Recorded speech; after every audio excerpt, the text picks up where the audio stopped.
everybody. Welcome back to Men Need to Be Heard. It is Dan, and we are back for part 3 of a series of videos that I am doing with my guest today, Father X, where we started out talking about the realities of family court, the way the system looks at men, how judges think, how they operate, and kind of laid the groundwork in episode 1 on how to navigate the system. And then in episode 2, we delved into some things that we had gotten, questions and concerns we had gotten from people who had seen that first episode, specifically with false allegations and allegations of domestic violence. And we kind of left it off where Father X had shared his story, and we're now at the point where we're going to pick back up and get into the weeds a little bit, the nitty gritty, roll up our sleeves and say, how do we handle this in the courtroom and prepare and all that. But let me bring my guest on. He is Father X, my brother from another mother, although he's got hair on his avatar and I don't. We still got to get you to change that avatar so it looks like me. But welcome back. Good morning, Dan. Good morning. Good morning. Welcome back to the show, Father X. So for those of you that have not seen episodes 1 or 2, I have a link to them below in the show notes. And then I'll put it over on this side. You'll see it over on that side of the screen. I'll put a little link up at the top. But Father X, before we get into, we got a lot to talk about. This has been fantastic. Before we do that, why don't you just introduce yourself to the audience, tell everybody a little bit about yourself and why you do what you do. So I am Father X, and my YouTube channel is youtube.com/FatherX2022, where I make educational videos for dads on how fathers can win child custody, because I'm a dad who went through a custody case. I was a victim of domestic violence in real life against my son's mother assaulted me multiple times. But then when we went to court, she lied, pretended she was a victim, and they rubber stamped her every step of the way. And I had to fight like hell to get custody of my son. And it took 40 months of a custody battle, but I did it. And I had an attorney, but I did most of the work myself. And I know what fathers are up against. I know the miracles you have to create to get custody. So I'm teaching dads how to get it done with real solutions for real problems, and not like theoretical court concepts, but how do you really get it done from a day-to-day perspective from a father? And I want to share, for those of you that aren't familiar with Father X's channel, in my opinion, I think it is the best channel out there to help fathers understand how to navigate their way through the court system, how biased it is against them. And you explain it in a way that the average man can understand. There's some good channels out there that are run by attorneys, but they tend to get lost in the legal weeds, if you will. They use jargon and stuff like that. And I do believe they're genuinely trying to help, but you make it so simple to understand. And by the way, entertaining. I haven't mentioned that to you before. I love the way you use your B-roll and all that, and you make it entertaining and educational. And doesn't get any better than that. So thank you for doing that. Yeah. And Dad, what's interesting is I did an episode recently, 11D, like my series 11 is about how to testify in court and about each of the best interest factors. And episode 11D was the one about domestic violence and how to prove you're the victim or that there's false allegations of domestic violence against you. And that episode literally took me 2 months because I know what everybody's up against. And when I do these episodes, it's like, okay, I have to help you create a miracle. How do I do that? That's the task in front of me. And it was so hard. It took me 2 months, but I think I got it right. And I think there's a bunch of stuff that I didn't say in that episode because I had to make it like 18 minutes long. But maybe today we'll talk about some of that stuff. Yeah, we'll get into some of it, but I'm also going to encourage people that once you get done watching this episode and all of the episodes of us together here on Men Need to Be Heard, you head on over to his channel and check them out. I am a little bit behind. I haven't started the 11 block, I'll call it, but I have seen all your other videos up to then, and they are excellent, and I appreciate that you've made them.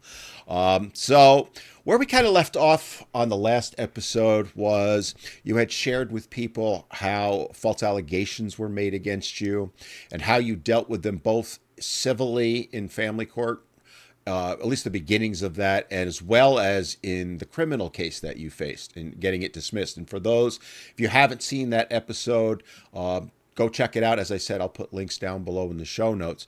But one of the questions and feedbacks I got off of episode 1 was, I don't know how to make my way technically through family court, right? You and I have talked about the emotional aspect, how to prepare mentally, the work that needs to be involved, doing research and all that.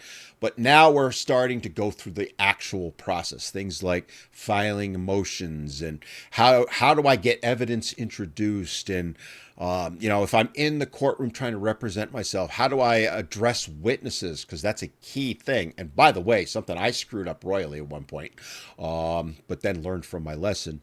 And we'll share that as we go along.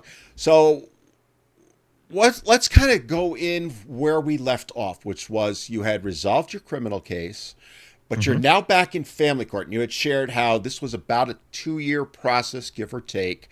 But let's get into what we shared, the emotional side of it. Let's get into how you actually did it, both filing motions, courtroom, and all that. I'm going to leave it up to you where you want to start on that. Okay. So, in terms of filing motions, there's 50 states with 50 sets of processes. And so, it's so hard to figure out, like, I don't know the processes for like 48 states. Right. And nobody does. No lawyer knows the process of the other states, right? But what we focus on is how do you prove it's in the best interest of the child that you be the primary custodial parent or 50-50 parent? Because those are universal topics. So, but in terms of petitions, in general, when you go to family court, in general, there's 3 types of petitions. And a petition is you are petitioning the court to do something. Okay, so I file a petition for custody. I'm asking the court to give me primary custody of my son. And in that petition, there's usually a state government website that has do-it-yourself forms. And all lawyers have these, and you just type them out. There's another petition for an order of protection or restraining order, which you may or may not use if you're the victim of DV or if your partner's a violent person. And so you file a petition for a restraining order against the mother, let's say, where you're asking the court to give her a restraining order that says she's not allowed to harass you or to be within 300 feet of you or something. That's a second type of petition. And the third one is a petition for child support if you have primary custody. And we'll leave that to the side for this. But what I did with the petition for domestic violence, for order of protection, in that petition, I filed paperwork where I typed it up in Microsoft Word and gave it to the court, but it listed out many, like 15 different actions of domestic violence that she engaged in. Like day X, she punched me 8 times in the head, and I had to block them. And, day Y, she grabbed a knife during an argument and ran through the house into our son's bedroom. And another day, she assaulted me in the kitchen and punched at me 6 times. And I included police reports. So there's a bunch of detailed things. In the custody petition, I was more broad, and I think people should be more broad because you don't want to give your case away. In the order of protection, you kind of do want to be specific. But in the custody case, it's more like I'm the better parent or I'm equally as good as the other one. And I raised our child. We lived together. I was responsible for, clothing them in the morning and getting them to school, or I was responsible for picking them up from school and doing homework with them, get into some of those general things, but not all the details, because honestly, a big part of the reason I won my case is because I went into extraordinary detail in each of the 12 best interest factors that were relevant to us. The mother did not. The mother kind of went through the case thinking she was rubber stamped from the beginning, and she had every reason to think the judge was just going to rubber stamp her. And all she had to do was show up, talk about a few things, and then she would get custody. And when she testified, she had a lawyer who kind of went through that process, like, oh, what happened on this day? Oh, Father X abused me. Oh, that's too bad. Did you take care of your kid? Yeah, I fed him. It was very general. And I went in like with a shotgun approach, like just like with a fire hose, basically, just with tons of detail on 12 best interest factors. And I crushed her and proved all the best interest factors proved that I was a better parent because she didn't present anything, basically. So strategically, I think that's a dynamic that happens. You want to hold your cards on the custody side. I think in her case, rightfully so, she figured it was just going to be rubber stamped and I don't need to do anything. That's very typical. And I guess I should interject real quick in here because I didn't do it at the beginning of the show. We are sharing our stories and our experiences. We are not giving you specific legal advice. All right. We are not lawyers. Although I play one on TV. No, I kid. Um, we're trying to help educate you. You need to take the next step, which is to get educated on the laws in your state. In my particular case, I'm talking about my experiences in the state of New York. So if you live in Arkansas, the laws in Arkansas may be completely different than New York, or they may be very similar. Honestly don't know. So take what we're saying as educational information, not legal advice. Let me make that clear. But in a lot of instances, much of what we're saying is going to carry forth, but you have to make sure you do it the right way legally in your state. And if you can't or are incapable of understanding it or learning it or don't want to put the effort in, I'm not knocking anyone by saying any of that. That's where you want to get a good attorney, but you should also learn as much as you can because you want to be in control, not your attorney. All right, I had to put that disclaimer in because you know how that That's all fair. works. Yeah, All that's right. right. That's right. So, you know, talking about motions, one of the things that I see, because I work with guys that are going through family court, I coach them through it. And again, I don't give them legal advice, but I'll say to them, okay, you want to file a motion on whatever. All right, let's say custody. And it's exactly what you said. You want to spell out the reasons why it's in the best interest in a factual basis. And the number one mistake I see guys make is they don't put any facts in at all. It's pure emotion in the motion, right? Motion in the motion. That should be a song in Yeah. rock, right? Yeah. Anyway, I'm going to write a song now based on that. And because they do that, if someone like me hasn't looked at it or an attorney and you submit that to the court, the judge is going to go right out, right over the shoulder, not going to deal with it, right? Because they don't care about emotion. They don't care about you saying, I'm a great dad and she's a horrible mother. It's irrelevant, right? Now, can you spell out in detail why you're a great dad, why she's not a good mother, and why the child's better off with you than her? That's a different story. And it does start with the motions, right? I love how you couched it. You don't want to play all your cards in the motion, which is the other mistake guys make. They write volumes in these motions. You want enough to Yeah. just get in the court. That's right. That's right. Because she's going to say things and then you're going to disprove them, and you're going to say things and she's going to disprove them. And strategically, I mean, ideally, you're telling the truth, right? But you don't want to give the other side a chance to get time to come up with evidence to contradict you. Um, so there's some of that gamesmanship as well. Um, but yeah, I do think that whatever you write, in my experience, and I think many people's experiences, and this doesn't happen 100% of the time, but maybe it's 70 or 80 or 90, when you walk into court, the decision has already been made that the court is going to rubber stamp the mother. So almost no matter what you say, it's going to be ignored. Um, and I can talk about the first maybe 8 times in summary that we went to court and how I was ignored. Yeah, I definitely want to get into that next, but just to kind of put a button on this, or a bow, whatever it's supposed to be, Yeah. you know, I go back so far that I still have the forms in Microsoft 97, Word 97. Wow. Okay. And honestly, when I filed petitions, at most, they were 3 pages, at most. For Yeah. things like custody and that. Any more than that, you're generally spewing, right? Then you're going into emotion. There may be exceptions to that. Don't get me wrong, but generally, you're not going into facts now. You're going into feelings, and that's not the place to do it. And you may tip your case, and as you said, give them the opportunity to be able to rebut it quite easily, right? Short, sweet, to the point. All right. And remember, Dan, what you're saying, Dan, is what's the point? What are you trying to do here? Right. And the point is there are two parents who can't agree on where their child should live. Exactly. So now some third party has to make a decision. And so if you say, I'm a good dad, I want to be with my kid 50% of the time, that doesn't answer the question. The question is, what's the best interest of the child? What's the best scenario for them? To live with a father, um, you know, 8 out of 14 days in a 2 week period, or 12 out of 14 days? And does a child have to go to school, and who's going to pick them up after school? And is there a babysitter in place? And do the parents live 800 miles apart? Because the kid's not going to commute every week 800 miles. Um, so what's really the best scenario? And you're trying to explain that and present why it's better for you to have 50-50 or primary custody. And other issues are like, was somebody committing domestic violence, or is somebody dependent on alcohol or drugs? And is one parent a better educator of the child than the other one? Is the one parent a better role model? Does one parent have a better home environment? All of these best interest factors are how you're supposed to decide what's better for the kid. And that's the legal question you're trying to answer. You're not talking about your feelings or your emotions or how you, even if you say, I have equal rights, I just want equality. Well, how is that better for the child? Maybe it's not better for the child. Yeah, and that's exactly what's going to go through a judge's mind when they're reading it, right? They're always trying to put themselves, and I had a family court say this, in the mind of the child, right?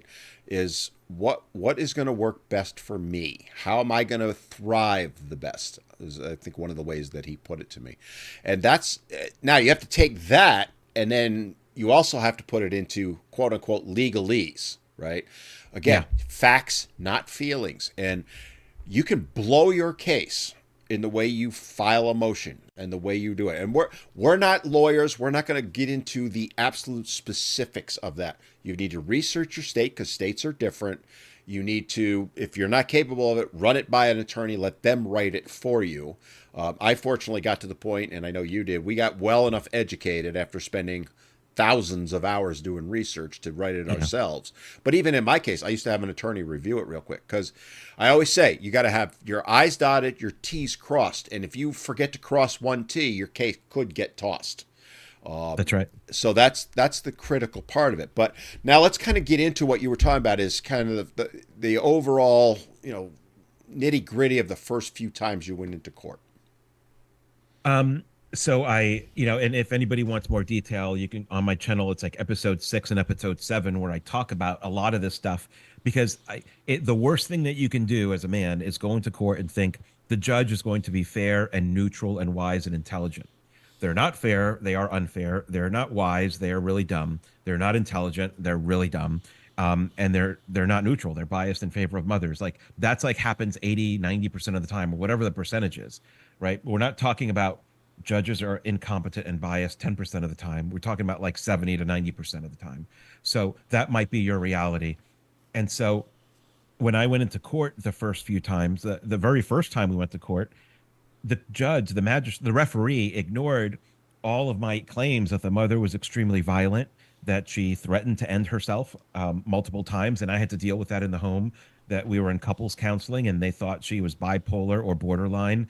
All of these red flags that I listed out were totally ignored, and the referee decided the mother's unemployed right now. The father has a job, even though I was unemployed most of my son's life until the age of 9 months when we went to court.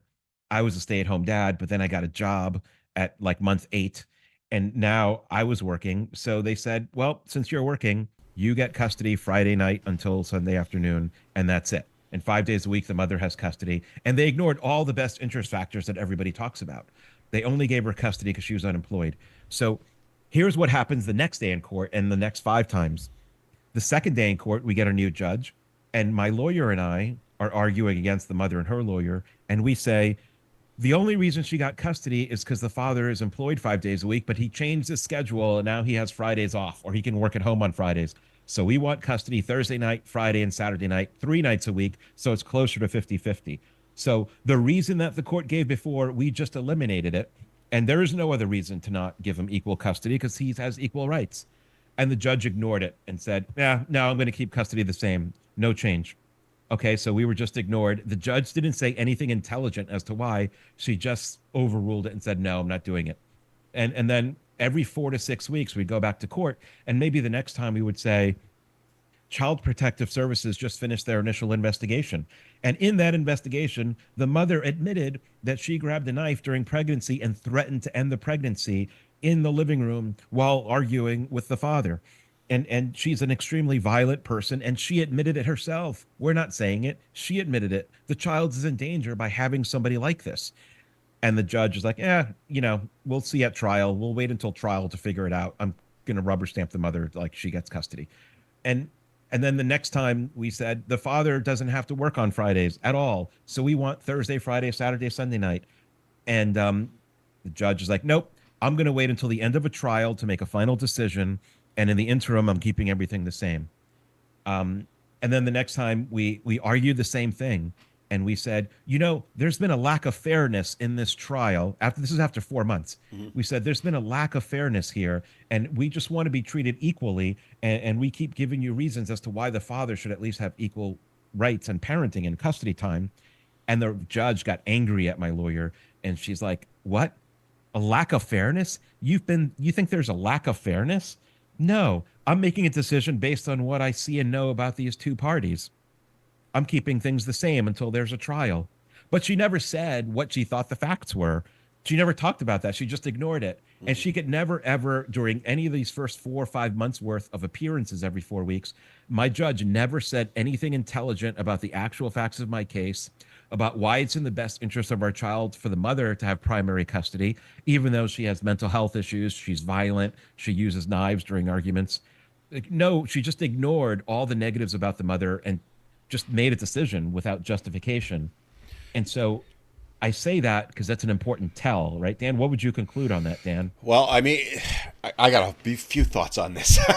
Yeah, go for So it. this is a very important point that you're making that men need to listen to, right? Is so many times they go into these courtrooms thinking it's going to be fair, right? Lady Justice wears a blindfold. No, she doesn't. Okay. She doesn't in criminal court, and she most certainly does not in family court. And then others will argue to me, well, the law's the law. The law as written, generally, to my knowledge, I've never seen one that's not in the last, say, 30 years, is generally written gender neutral. It says parties. It doesn't say father or mother. It's the law as written is gender neutral.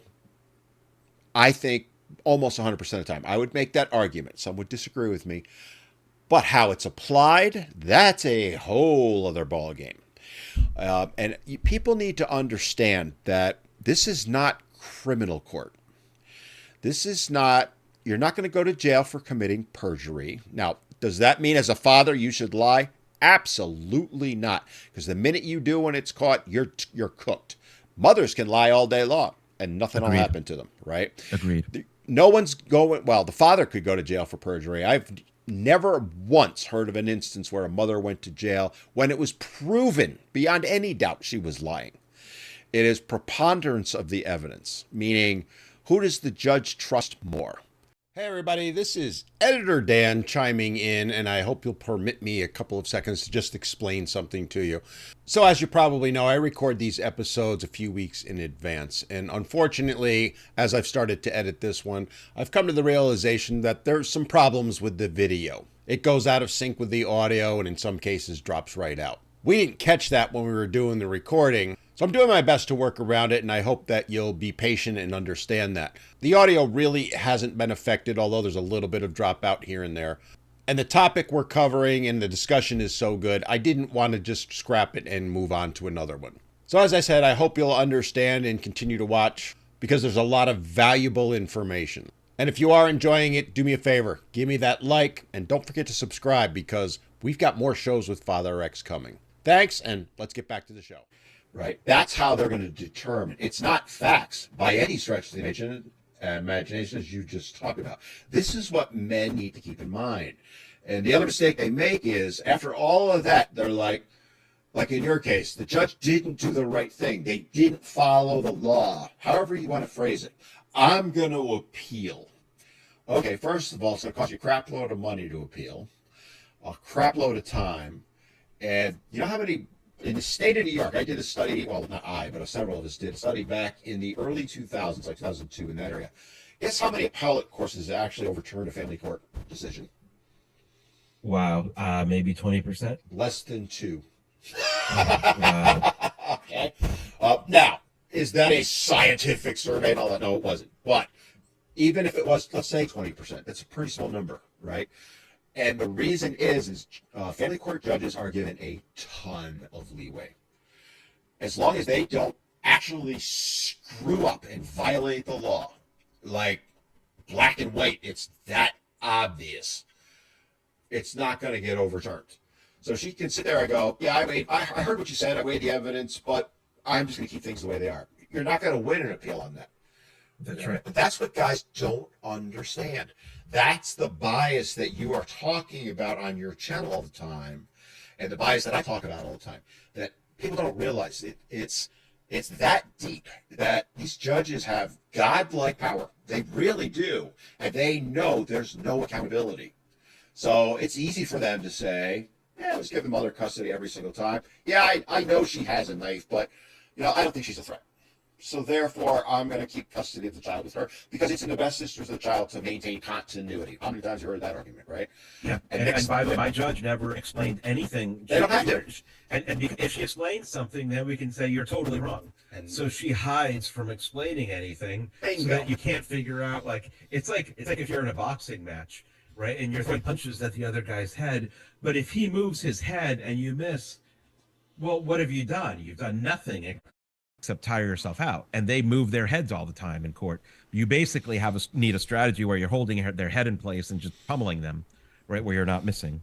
Yeah, otherwise, when you go to appeal, right, unless you've scored a direct TKO on her, you have no chance. It's a waste of your time. I know people don't like hearing that, but that's the reality, and that's why so few cases do get overturned. All right. Dan, you talked about, Dan, the concept of the judge can do whatever they want. I want to break that down for guys into two pieces, right? Because there's pre-trial stuff and then there's a trial. And I want to make sure everybody understands that in my case, we had 15 months of pre-trial stuff from August to the next November. And pre-trial stuff, the judge makes temporary orders of custody and they can decide whatever the hell they want based on no logic. And you cannot appeal a temporary order, because a temporary order is just temporary until there's a final trial. This phase 2 is a trial process where people testify, witnesses testify, you bring evidence in, and then there's a final order. The final order can be appealed. So what judges do is during phase 1, it's temporary orders. You can't appeal anything, so they can be as gender biased as they want, and they can just rubber stamp the mother for custody for no intelligent reason. And their hope is that the father will think, oh my God, I have no chance. They're ruling against me every single time. Every 4 to 6 weeks, they had rulings against me on minor issues. Anything that came up, they just ruled in favor of the mom. So I learned a lesson the first 15 months, which was no matter what happens in court, I will lose and the mother will get what she wants. That's just the default. So why would I go to trial? I should just settle for anything the mother wants to give me and settle out of court. And then the judge can say, oh, you agreed to a settlement? Great, I'll just sign off on it. And the judge didn't decide to give the mother custody finally, like you did, because you settled, because you were taught you have no chance. So you should expect that during pretrial, everything will go against you. And then during the trial process is when you have your chance to testify in court, bring your witnesses, bring your evidence. And that's where you attack the judge and the process, and politely and nicely, obviously, but that's where you present your case to win. And that's where the judge has to make a decision on the best interest of the child. And that's the part where you corner them on your strategy to get custody. Mm-hmm. And I just want to point out to those listening, what Father X just described is how, and this is my own estimation, somewhere around 90% of family court cases go. They wear the father down until he gives in. And then they throw him the carrot, we'll give you joint custody. Oh, how nice of them. Well, I should have had it to begin with, so you're not giving me anything. It's a right as a parent that I should have joint custody. But that's what they're counting on, is exactly what you said. They'll wear you down. They'll bankrupt you financially. Because all these these small, tiny motions when you're going into a court. My attorney, now mind you, this is 20 years ago, was $400 an hour. Now, that includes her travel time, prep time, and all that.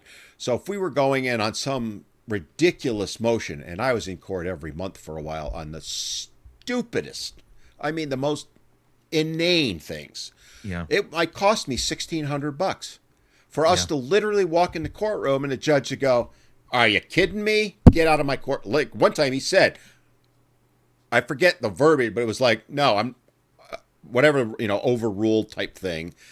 literally said, "Get out of my courtroom." Because he Wow. was pissed, right? He's like, "Why am I having to deal with it?" It was some inane motion she had made.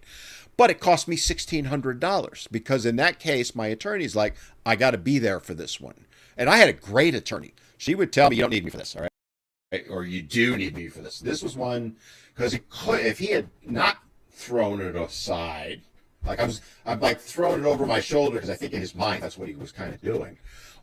It could have been a serious matter. But this is what they do. They want to wear you down emotionally, mentally, physically, spiritually, financially, all of it. And I understand why guys cave. I get it. But the reality is, if you can stand firm, hold your emotions in check, and then get into that trial, you can win. It does happen. Yeah. And we talked last time about Rocky, right? Yeah. And perseverance, right? And so during that first 15 months, every 4 weeks when I lost something, I would always think to myself, okay, what would Rocky do? Well, Rocky would stand there and you could keep hitting him until like, the cows come home and he would still be standing there because he's not falling. And when I watched my videos on YouTube, the inspirational videos about how do you move mountains, how do you achieve great things, like how do other people do it? One thing that I learned was it achieving something over like a 5 or 10 or 20 year period requires perseverance, endurance, and staying in the game. Everybody who quits is gone. They lose. They're Yep. not in it. So perseverance and staying in it is something that you have to do. So for the first pre-trial phases, when you're getting pummeled in court and getting frustrated, recognize it's designed to frustrate you. And if you quit, you lose. If you stay in the game, then you have a chance. And a key point I want to make on what you just talked about, right, is when we were lobbying for shared parenting in New York, and Hmm. I was in a legislative session with, I don't know, it was 4 or 5, not a session, but a meeting with 4 or 5 legislators, and I was lobbying for shared parenting, and there was a woman from NOW, National Organization, in there also. And she was throwing out, and I forget the numbers. I'm just going to use 80% as a number. I don't believe that was the exact number. But anyway, she was like, well, fathers win 80% of the, or no, fathers win custody 80% of the time when they actually fight in court, meaning they go to trial. Yeah. Now, I said, yes, well, first of all, they're going to get joint custody, not primary physical custody, which is two entirely different things, okay? Yeah. And oh, by the way, that means 20% of the time, even though they fought tooth and nail all the way through, they didn't. Isn't that evidence there's bias? Oh, Yeah. they were not happy with me on that one. But it kind of Yeah. gives you, as hard as you fight, realistically, you might have, you're not, I don't even think it's 50-50 you're going to win. It depends on how well you present your case, really. That's ultimately what it comes down to. But you're still going to be fighting that bias, which is why it's so important to present your case properly, and hence why we're doing this show now. So let's set the scenario. You're now going into court. You've beaten back Civil 1. You're presenting your case. You kind of talk about your preparation and all that. As you're going into a courtroom, you're dealing with a host of things, right? We've talked about how the judge is biased against you and all that, but how do you start presenting your case once let's assume you've got proper motion and all that, once you're in there? What are some of the things that men need to start thinking about?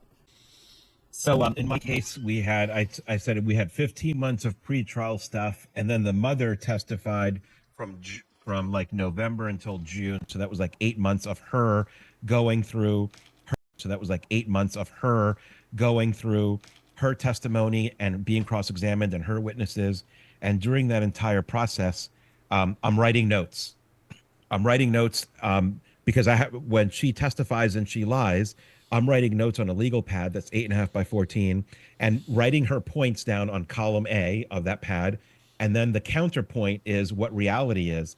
And I'm doing that because my lawyer's right next to me and he's going to use my notes and his own notes to cross examine her. Right. So every time she lies, I have to highlight when that is. And we're just taking notes. Every time for every court hearing, even the 10-minute appearances and the mother's testimony, afterwards, we would also get the transcripts, which cost maybe $3 a page or $4 a Key page or point: whatever, get a transcript every single time.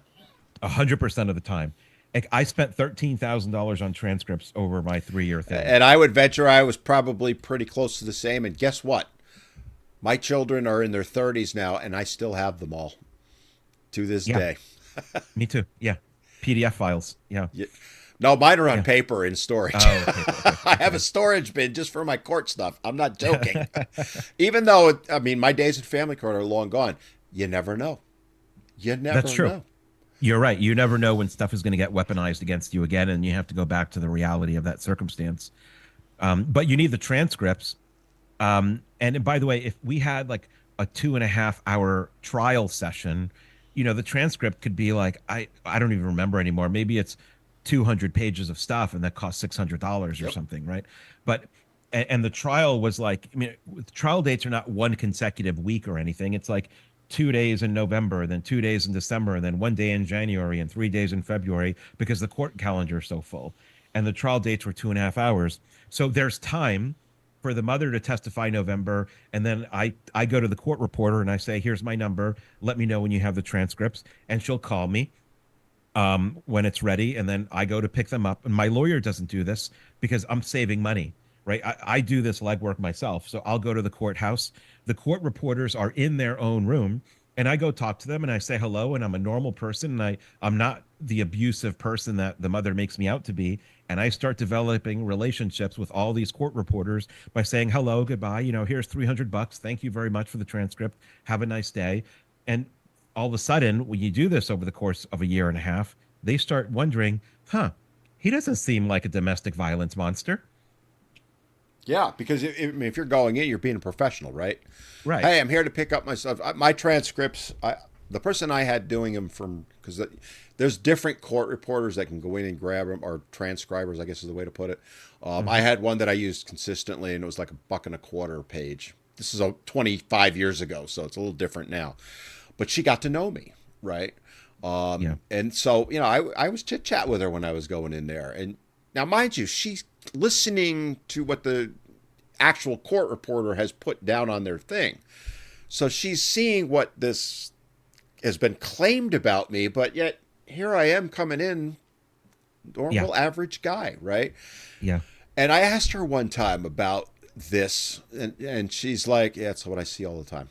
You know, Wow. because they have to read these horrific allegations, just horrific stuff.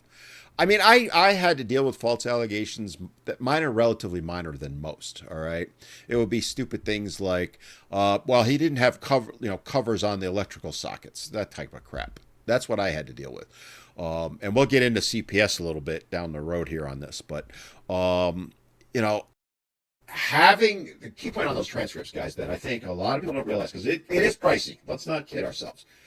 Yeah. But I won my case because I had them. Me too. Because How did it work for you? in my case, she started changing her story. Yeah. All right, this was 7, 8, 9 years in, and I had the transcripts. If I did not have them, I Yeah. would never have known. What I used to do is I would get the transcripts, and then this was in the 90s. I went down to Office Max and got a copy of the transcripts, right? I kept the original, that was set aside, but then I had my copy, and I would go through and highlight where she either lied or something that was a key point that maybe this could be germane down the road. Yeah, that's what, because 3 years later, you're sitting in a courtroom, they make an allegation, and you're like, wait a minute, that doesn't sound right. If you don't have the transcript, I think she said something different before. If you don't have the transcript, you got nothing to go by. Yeah. I had that exact scenario. So I'm digging through boxes of transcripts. I find the one that I think it is, and lo and behold, it was there. And it was absolute proof that she lied under oath. Yeah. And we got her on saying, she gets back on the stand, and we're like, well, you said on this date and this time in this courtroom, here's the transcript, Your Honor. She said this. Yesterday, she said this. Yes. They are 180 from each other. Yes. Which one is true? And the judge just looked at her. And that was the turning point, one of them, for me. So that was my scenario. How about you? Guys, yeah, what Dan just said is exactly how you use transcripts, because this case is your life. you know everything that happens, and you may not remember stuff that happened like 4 months ago, so you need the transcripts. Think about, is a judge going to remember all the details, or the lawyers, or the court clerks, or anybody? No. So the transcripts are the official record, like Dan says. And so what I use the transcripts for was, for example, while I lived with her for like a year roughly, we had maybe four major incidents of domestic violence, and for I had to prove each one that I was the victim and she was the aggressor. So I basically took, she testified about each one first, so I read the transcripts. And if a judge read the transcripts, or my lawyer read the transcripts, or her lawyer read the transcripts, or anybody, they wouldn't know if she's lying or not. They have no idea. How would they know? But I lived it. It was my life. I Mm-hmm. was there, so I know exactly how she's lying. So I would highlight the parts where she lied, and I would teach my lawyer what's reality and how exactly is she lying, because later on, when I testified about incident number one, let's say, in general, it would be like, okay, Father X, tell us what happened. And I would spend 40 minutes detailing the actual facts of what happened, the whole story in detail. We'll get into an example later, Dan. Mm-hmm. But then when I finished telling my story, my lawyer would say, now, do you remember when the mother testified on November 18th? We have the transcripts, and on page 18, on line 9, about the same incident, the mother said, blah, blah, blah. And he quotes her, and he says, do you recall that testimony? And I would say, I remember her lying about that, yes. Or I would say, I recall her stating that, yes. I never said yes, because if I just said yes, it could imply to the judge that, yes, I agree with the mother. Yes, that happened. And I didn't want that confusion. So I had to be very clear with my words. Yes, I remember the mother saying that. And it was a false statement. And then he would say, is that true or false? And then I would say, well, there's what the mother says, and then there's reality. In reality, as I said, XYZ happened, but she said ABC, and ABC is false. Why is it false, Father X? It's false because blah, blah, blah. And I would explain how it's a lie. Now, I did that once now in this call, but imagine me doing that 25 times. Right. And some key points that you've just made that I just want to kind of circle back on is you're talking in a manner of speaking of introducing evidence, right? So if you're in a courtroom and you have that transcript, you just can't hold it up and wave it and go, I have a transcript. Judge is going to Right. go, huh? Right? You have to document what is that transcript? Where is it from? Who prepared it? And all that. It's just the mumbo jumbo. Yeah. In my particular case, we took the transcript. My attorney handed the transcript to my ex-wife. Could you read the highlighted section, right? And it was more in depth than this, but I'm just getting to the point. Yeah. Reads the thing. Okay. Yesterday you said this. In that transcript, which you have, by the way, acknowledged you did say, right? Because she made her go through all that first. Yeah. So it was like, did you say, read this? Did you say that? Of course, she's got to say yes. It was in a courtroom. Blah, blah. Yeah. There's a whole technical process with that most laymen, including myself, this is how I screwed up, by the way, all right? Don't do. This is where you need attorneys sometimes, right? Yeah. One of the mistakes I made was trying to get testimony in where I didn't lay. I think it's called laying the foundation. Laying foundation. Yeah. Yeah. I didn't do that properly. And her attorney objected and got it tossed, even though it was spot on, right? And I screwed up the first day because I didn't know any better, right? But Yeah. this is the key point. When you're trying to introduce this stuff, you have to be prepared to lay the groundwork for it all. You can't just say, I have a transcript and wave it. I have a transcript that was prepared by so and so from this court date in this courtroom at blah, blah, blah. It sounds ridiculous, but you have to do it and you have to be prepared for that. If you sit there and go, I have a transcript, Your Honor, and the judge goes, well, what's the transcript of? And you go, a court case in this courtroom, he's going to go, and? It's Yeah. like foundation is key and doing it properly is key. But once you do that, right, once we nailed her to the cross, as my attorney said afterward, I will never forget that line, then that's how you win. And by the way, it's not going to happen the first time you catch them. In my case, it took about 3 years of that. But then the judge, I got enough, right? Yeah, and by the way, Dan, on laying the foundation, I often recommend that people can go to YouTube or Google and search "laying the foundation." That's a great term to search and watch videos or articles by lawyers on exactly what that means because they're lawyers. I think our videos are better than lawyer videos because they're more like realistic from the perspective of a father, but lawyers add value too. And when we say go see lawyer videos and learn from them, this is the kind of stuff that's useful, laying the foundation, how to introduce evidence in court because they know the technical procedure. Right. And you talked about, Dan, laying the foundation with transcripts. It's kind of easy once you know how to do it, which is on November 18th, on this court date, on page 8, we have you as saying this. Right. I'll give you another quick example. Some guys talk to me and they're like, I have 200 pages of evidence. I'm going to upload it to the judge's website and they're going to read it and see that I win. And I'm like, No, no, they're not. no, no, because they don't know how to interpret 200 pages of what pictures, text messages, phone calls. What is what? They don't know how to sort through it. So the way that technically works is, I'm telling a story, and I say, I was in the bedroom by my desk, and she was assaulting me. And then what happened next? Well, she threw three punches at my head. She threw a right hand punch, and I blocked it. A left hand punch at my head, and I blocked it. And a right hand punch, and I blocked it. And then what happened next? And then I looked at her feet because she took her right leg and kicked it backwards. And I sensed that it's because she was going to kick me, and she did throw a kick towards my groin, and I blocked it with my left arm. And then she took three steps back, and then what happened? And then I looked down at my chair because my backpack was there, and I was trying to backpack my backpack because I was trying to leave the house. I was trying to get out. As I was looking down, she stepped forward and she threw a right hand punch and punched me in the left eye. And I was wearing my glasses, and my glasses cut my left eye. Oh, okay. And so Father X, let me show you something. Okay. Do you know what this is? Yes, this is a photograph of my cut eye from when she punched me in the eye. Oh, okay. Your Honor, we would like to introduce this as Exhibit A, Exactly. a picture of the father's cut eye. And that's one picture, or maybe two. That's not 300 pages of evidence. It's one picture associated with that event that you just testified about. You just educated people, and they may not realize it. So I'm going to just kind of jump on that a little bit, if you don't mind. Yeah, go ahead. Go for it. Notice how he described that. He was very specific. She threw a right hand punch, hit my left eye, blah, blah, blah, right? I'm not going to go into all the details.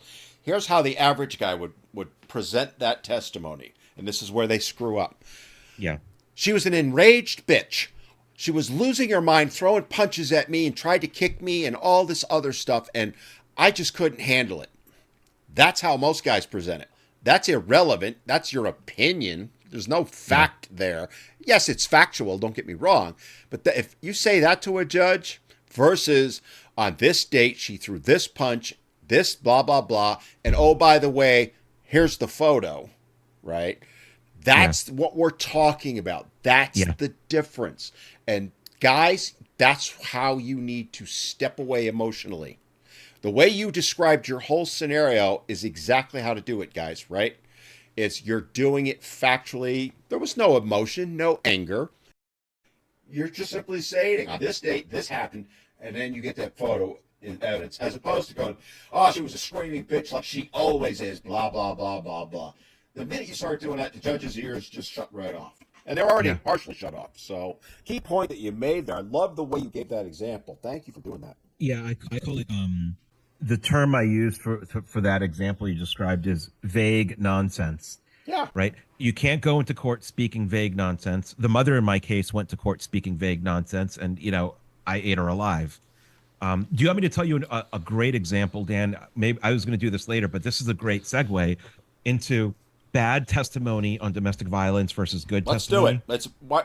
Okay. Let's just do it. Go ahead. Okay. This will take a few minutes because I want to really make it real.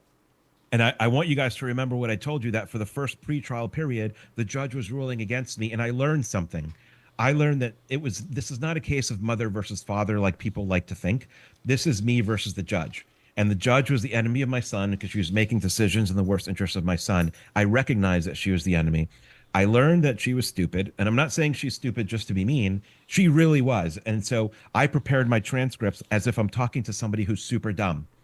And I knew she was gender biased, so I prepared my scripts as if I'm talking to somebody who already assumes I'm guilty and that I have to convince them that I'm innocent. Right? Those are extremely important things. We're not just name calling the judge. It plays into your strategy. So imagine this, Dan. I want you to think of two scenarios, right? The mother testifying and mine.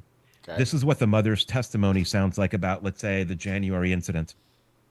Um, and I haven't read it in a while, to be honest, but I remember her testimony was vague, and she said something like, while she was questioned by her lawyer, she said, "Yeah, Father X was angry, and we were yelling at each other. And in order to de-escalate, I agreed to leave the apartment. And as I was leaving, he kneed me in the ribs, and then my ribs were broken. And he abused me." Right? That's her story, That's her and playing emotion. yeah, and that's her. I call it vague nonsense because guess what? I was there. And so I know it's complete bullshit, but nobody else does. Right. Now, if you listen to that, Dan, do you think I'm a domestic violence guy? Well, of course you're going to assume that, right? You, Yeah. she's sitting there on the stand, probably with a tear in her eye, because most of them will. Dab in her eye. By the way, they're coached to do this. In case you don't know that, right? Yeah. Can I have a tissue, Your Honor? Can I have a moment? Yeah, he kicked me in my ribs and blah blah blah blah blah. And the judges, honestly, will eat it up. Yeah. So here's that, right? So how do you combat that? How do you fight that? Well, first of all, disclaimer, it helps if the facts are in your side. So We got to assume that you're on the right on this. I mean, if you're correct. guilty, I have no sympathy for you anyway. But go ahead. Yeah. And so here's my story of that incident, right? I had evidence exhibit A. Um, was a poster board the size of a 41-inch, 42-inch TV screen. I had a friend of mine, a graphic designer, draw my apartment like an architectural drawing to show where the bedrooms, bathrooms, and living room and kitchen were, a design layout, aerial view. And we introduced that as Exhibit A, where the mother and I lived. And we put it on one of those stands in the courtroom, and it was next to the witness stand. And we left it there. And the judge admitted it into evidence. And I talked about that layout during all my DV incidents. And so I could point to the judge because my goal was to make the judge live in my shoes. My goal was to like take the judge and drag her into the muddy pit that was my life of being a victim of DV and make her live in my shoes. So, and I wanted her to see room to room where everything was happening. So I said, "Can I point to the board?" Yeah. And she goes, "Sure, sure, you can." Now I'm the professor pointing at my presentation, right? And I'm giving a lecture. And I said, "Okay, so what happened on this day, it started the day before." And my lawyer and I had a question and answer session perfectly scripted out because I told him what questions to ask me so we can tell the entire story. And it's like, Father X, what happened the day before that? Well, the day before that, in the evening, she was extremely angry and she was screaming about X, Y, and Z. And she didn't want me to sleep in the room with her. So we put a mattress in the living room. And I slept on that mattress because I just didn't want to deal with her. I slept in that mattress overnight, and there was a mattress on the living room floor. And Dan, that will seem like a meaningless piece of data, but it comes back later. And I put it into the story because it's relevant for the next day. And my lawyer says, "Okay, so what happened the next day?" Well, the next day she was extremely angry and she was yelling about X, Y, and Z. And back then I knew exactly, I was quoting her. I knew exactly what she was yelling about. Now I don't remember all the details. But back then I was very specific. She was yelling about this, and the other thing. And where were you? I was in the kitchen. My back was to the stove and I couldn't go anywhere. Behind me was the stove and the kitchen sink and the refrigerator. And there's only one way into the kitchen. And she was standing in front of me and she threw four punches at my head. I blocked a left punch, a right punch. I blocked a left punch and a right punch. Oh, and what happened next? That's my lawyer's favorite question was what happened next? Because then I could keep going. Right. Because I can't tell my story for 20 minutes. I have to tell a story for 1 or 2 or 3 minutes. I have to stop. And then he says, "What happens next?" And I keep going. And I'm telling a story that's like a Hollywood movie for the judge. And I say, "Well, when she threw four punches, this was the second time she assaulted me." And instantly in my head, I remembered that 4 months ago, when she was pregnant, she threw 15 punches at my head in a fit of rage, which I already testified about. So you know about that incident. But it reminded me of that. and I knew she was not going to stop throwing punches. So I grabbed her by the shoulders and I pushed her backwards and walked her backwards to the living room, like 6 feet away, according to this drawing. And I pushed her down onto that bed that was on the floor because it was there yesterday. Now people are like, oh, yeah, yeah, there's the bed from last night. Okay, I get it. So wait, you didn't punch her in the face. You didn't throw her to the ground. I pushed her into a safe place, right? That was like, and that really happened. And then what happened next? Well, my thought was I went back to the kitchen 3 steps back because I thought she would recognize that she should stop this because I just pushed her onto the sofa, and I was telling her to stop. What did she do? She stood up, she took 4 or 5 steps towards me, and she had this angry face on. And I showed the clenched face the mother had, like, oh, one of those faces, because I was making it real for the judge. And she threw 4 or 5 more punches at my head: right punch, left punch, right punch, and a kick. And I blocked a kick. And I was very specific about the number of punches and kicks. And then what happened next? I grabbed her by the shoulders, I pushed her back, and I threw her on the sofa bed, on the bed on the floor, thinking she would stop. Where was your child during all of this? Oh, well, when my back was to the kitchen, and he was behind the mother to the right in the living room corner in a baby chair. He was awake and he was looking at me because I looked at him. The reason I pushed her to the left where the bed was is because my son was to the right and I needed to keep him away from this. And she was assaulting me right in front of him. Oh, wow. Okay, then what happened next? Then she came after me again in the kitchen. She threw 2 punches. I knew she wouldn't stop. So I grabbed her with my arms in a bear hug. I put my left hip around her left hip and I twisted her body around and put her on the floor, not threw her to the floor, but I held her weight and put her down on the floor. So she ended up next to the doorway, which was next to the kitchen, and her head was next to the door, and she was on her back, and I was on my knees, and my 2 knees were next to her left ribs. And with my 2 arms, I held her arms down over her head, and I was yelling, "Stop it, stop it." What happened next? I looked at her face, and she had this enraged look on her face, and she wasn't paying attention to what I was saying. She was like having a fit of rage, and she was yelling, "Let go of me, let go of me." Okay. And then what happened next? Well, because my upper body was over her upper body and I was holding her arms down and my knees were next to her left ribs, she started kneeing me in the kidneys really hard 3 times and it hurt. Um, then what happened next? Well, then I realized this was a bad position because my kidneys were exposed and she kept kicking me in the kidneys. So I realized I had to get out of this spot because it was bad. So in one fell swoop, I let go of her hands. I turned my body around and my knees were on the floor. So with my right knee, I bumped her ribs and I put my arms on her legs to push them down and I lifted myself up and I took steps back. Right. Now listen to that story, Dan, versus her version in version 1. Yeah, let me kind of unpack that for people in a way, maybe make it a little easier because that was brilliant, by the way. It kind of I'm shaking my head while I'm listening to him, going, "Yeah, this is what I did too, and this is why we won in the end, right?" Yeah. My favorite book of all time is The Lord of the Rings, right? Nice. Good one. Which is 1,500 pages long with all 3 books, ballpark. You just read the book, as opposed to her giving 3 2-hour movies. That's what we're talking about, right? Detail. The book, Yeah. when you're reading the book, Tolkien can go into details on specific things with the characters, the events that are happening, laying the foundation all along for things to come.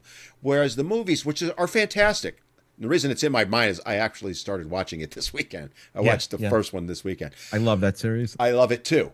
But the movies, if you've read the book, and I've read it 27 times, cannot possibly cover everything that are in the book. You weave the story as if you were the author of a book, whereas Yeah. she's trying to weave it as if she's a director of a movie, right? That's you're literally taking the judge's hand. Come with me, Your Honor. We're gonna go on a little quest to Mordor, right? Yeah. And I'm going to guide you along the way, step by step.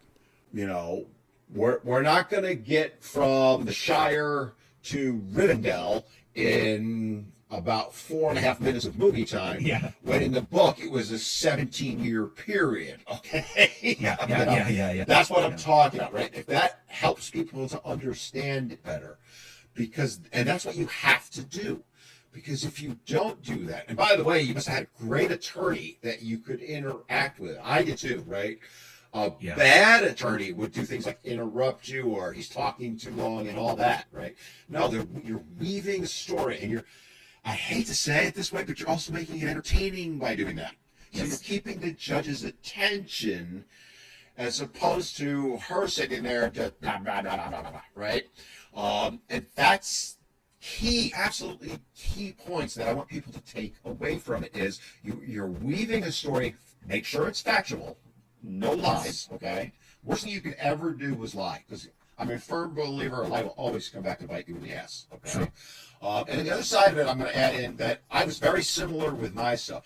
The difference that really ultimately proved to the judge my credibility was better than hers was, and I would say, and I said this on stand, and I think I've related it to you before on prior shows. I said to the judge, my attorney's asking me a question. I said, "Can I have my notes?" So my attorney's like, Yeah. here, blah blah blah blah blah. What do you mean? They went back and forth. Her attorney's objecting, like vociferously. Why do you need notes? Blah blah blah. Because, Your Honor, I want to be able to relay the specifics. And we all know that sometimes you forget details. I have them all in my notes. The judge is like, go ahead. So I was able to sit there and go, on May 11th at 11 o'clock, I documented this. And this is another key point. Everything that happens, write it down right then, right there. Because Yes, I was in a secret place. In a secret place. I had notebooks, right? So now you might be able to store it on, say, a Google Drive or a secure drive that nobody else can get to but you, something like that. Think of it as a diary, but be very specific. No emotion. No emotion. I mean, if you want to put your emotions in, fine, but then you're going to pull out the emotion later. But I was able to say, on May 11th at, I don't know, 4 in the afternoon, she did this, she did that, blah, blah, blah, with no emotion. The judge is looking at me and at that is going, yeah, she's just over here ranting and raving, and he's got specific details, including dates and times. Who am I going to believe more? And those are game changers, folks. Those are things that you have to do, especially as a man, to win. Yeah, I totally agree. It's interesting that you did the exact same thing I did. And by the way, the I think it's worth it to tell the evolution of that story that I just told you. I don't know how long that took for me to tell that story, but step one is, oh, I remember this date. It was like January 8th. Okay. And I'm writing notes to myself, right, in my 2 years of preparation, right, where I'm working 5 hours a day to write this stuff in Microsoft Word, to write it all down. Version one is like, yeah, that day I was in the kitchen and she came at me and I threw her back to the living room bed. Okay. Well, version two is, when I pushed her back to the bed, did she come back? How many times? Once or twice or 3 times? That matters. Like, none of this frivolous a few times. Was it twice or 3 times? And that matters. Okay, when she came back the second time, how many punches did she throw? I'm writing this down, and I don't remember every detail because we forget stuff. But during that 2 year period, I would sit in my apartment writing the story, and I would focus and concentrate. Okay, she came back this one time. Did she punch me 3 times or was it 6? And let me think hard and let me pick a number, and I'm running with that number because it wasn't once and it wasn't 20. So was it 4 or 5? I could testify that it was like 4 to 6 times. Or if I knew it was 3 times, I would say 3, or I would give her a little range, like 10 to 15 punches versus 2. And I have to be specific each time. And when I describe how I pushed her down to the floor by doing the bear hug, and by pushing back onto the bed, there's one thing that you're telling about that story, which is you're trying to prove the other person was the primary aggressor and you were playing defense. That's the ultimate legal conclusion you need the judge to get to. Therefore, your actions have to show that you were playing defense, and you're telling her actions has to prove she was the aggressor. So when she comes to the kitchen and she throws 4 punches, and I tell you that my back is to the stove, what am I telling you? I'm telling you I can't run away. I have nowhere to go except stand there and block punches. I'm a victim. And when I grabbed her by the shoulders, and I pushed her back to the bed. I pushed her down into the floor. That's an extremely important story that I pushed her down into the floor onto the bed because I didn't throw her to the floor randomly, right? I was just gonna mention one of the things that you're weaving into your story is that Yeah. you're defending yourself, but you're actually between the lines as I'm listening to it, because I'm trying to differentiate myself and pretend I'm a judge as I'm listening, okay? Is Yeah. that I'm hearing, yeah, he's defending himself, but he's doing it in the best way possible to still keep her safe. I laid Yes. her on the bed as opposed to I threw her to the floor, right? Yeah. That is again, not to overuse the term, it's a game changer because Yeah. now you're saying to the judge, consciously, subconsciously, in their mind, wait a minute, I'm hearing this guy is a horrible person that beats his wife and is a horrible dad and all this stuff. And he's sitting there telling me he's defending himself by laying her on a bed when he would have been justified cold cocking her. Something ain't right here. It's not making sense to me, right? And then, of course, I'm sure they try to cross-examine you, and if you stick to your guns, and they're going to try and paint you in did you really lay her on the floor? Yes, I did, and I have it documented here, right? Stuff like that. That's how you win cases, right? It's all Yeah. about credibility. And remember, you're behind the eight ball from the minute you step in that courtroom as a father. When you can do stuff like that, your credibility skyrockets. And it does help you overcome the bias. In fact, I argue it's the only way you'll overcome the bias. Yeah. There's another point, Dan, that I wanted to mention about my son in the corner. What did you think when I told you about my Well, son being in the corner? again, I'm saying because you mentioned he was in one corner and you put her in the other, right? Yeah. Again, I'm trying to separate myself and pretend I'm a judge, or as I'm listening to this, and I'm sitting there going, "This is all going on. He's got to be emotionally upset, right? He's at risk, and he's still thinking about protecting his son. Who's the better parent here?" That's what I was thinking. Yeah. So I'll tell you, Dan, what the mother testified first, and she taught me something during her testimony that I didn't recognize. Um, she was testifying about how I abused her on this day and that day. And then her lawyer asked her, "Where was your child?" And the lawyer is obviously trying to get to the conclusion of, if you are a woman who's being domestically violenced or whatever the verb is, and your child watches it, it's absolutely terrible to commit domestic violence in front of your kids. Her lawyer wanted her to say, Father X did this to me in front of our kid, but that wasn't her response. She actually spoke truthfully. She said, I don't know where our son was. Oh, I don't know. I oh, don't know where he was. oh I don't no! remember. Oh, that was like the worst possible answer she could Yeah. give. Dude, she gave it 3 times Oh on like two, God! three different occasions. And so when I heard her say that, my stomach turned. I was so angry for so many months, but I was in the courtroom and my stomach turned because I was like, wow, you are such an absolute savage and you're so engrossed in your savage violence that you have no idea where our son was or that, anything could happen and you could hurt him. And I knew every single instance for these 4 or 5 major instances of domestic violence and every other instance in the home, when I told my story, I always knew where my son was. I could tell you that he was in the crib, awake or asleep, or he was on the living room sofa, or he was in the corner in a chair. And for each of my domestic violence stories, I weaved in where was my son and how did I put myself in between her and my son. On the last day we lived together, where my son was sleeping in his crib in his room and I was in the living room. The mother ran to the kitchen away from my son's bedroom. She grabbed a knife. She went past me in the living room, stormed into my son's room, stomping. And I did the action of her stomping and grunting with a large knife in her hands. And I testified the rule is when you're arguing with somebody and they grab a knife, you're supposed to stay away. But I couldn't do that because she was running into our son's bedroom and I had to go follow her in there to make sure she wasn't going to do anything to him. And she started stabbing my cabinet that had a lock on it, 3 feet away from my son's crib while he was sleeping. And I had to stand in between her and my son while she was wielding this knife. And, this is like the role I played in the house. Yeah, and again, it goes to one, you're presenting the story, right? Mhm.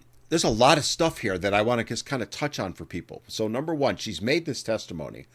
I'd be furiously scribbling on my legal pad right? Yeah. I'm sure you were too. So, key point number one, have that legal pad on the table in front of you and make your notes so that you can help your attorney present your case. And get the transcripts too. And then Yeah. get the transcripts. But if she's testifying like this, remember, there's going to come a time when she's going to get cross-examined. And when your attorney has that little nugget of information, right? I don't know where the kid was. Really? My attorney would have eviscerated her on the stand with that one. In fact, she did stuff like that, right? Is Yeah. she would find something that just did not paint her in the right light. And, if you were to try and if you're representing yourself and you attack your ex on the stand, that can backfire on you. All right. Yeah. It's dangerous. You got to be very careful. So this is where, in those instances, my attorney would come into court with me. I never cross-examined my ex. I wanted to. I would have had a ball doing it. It would have destroyed my case, right? This is where you want that third party doing it for you, okay?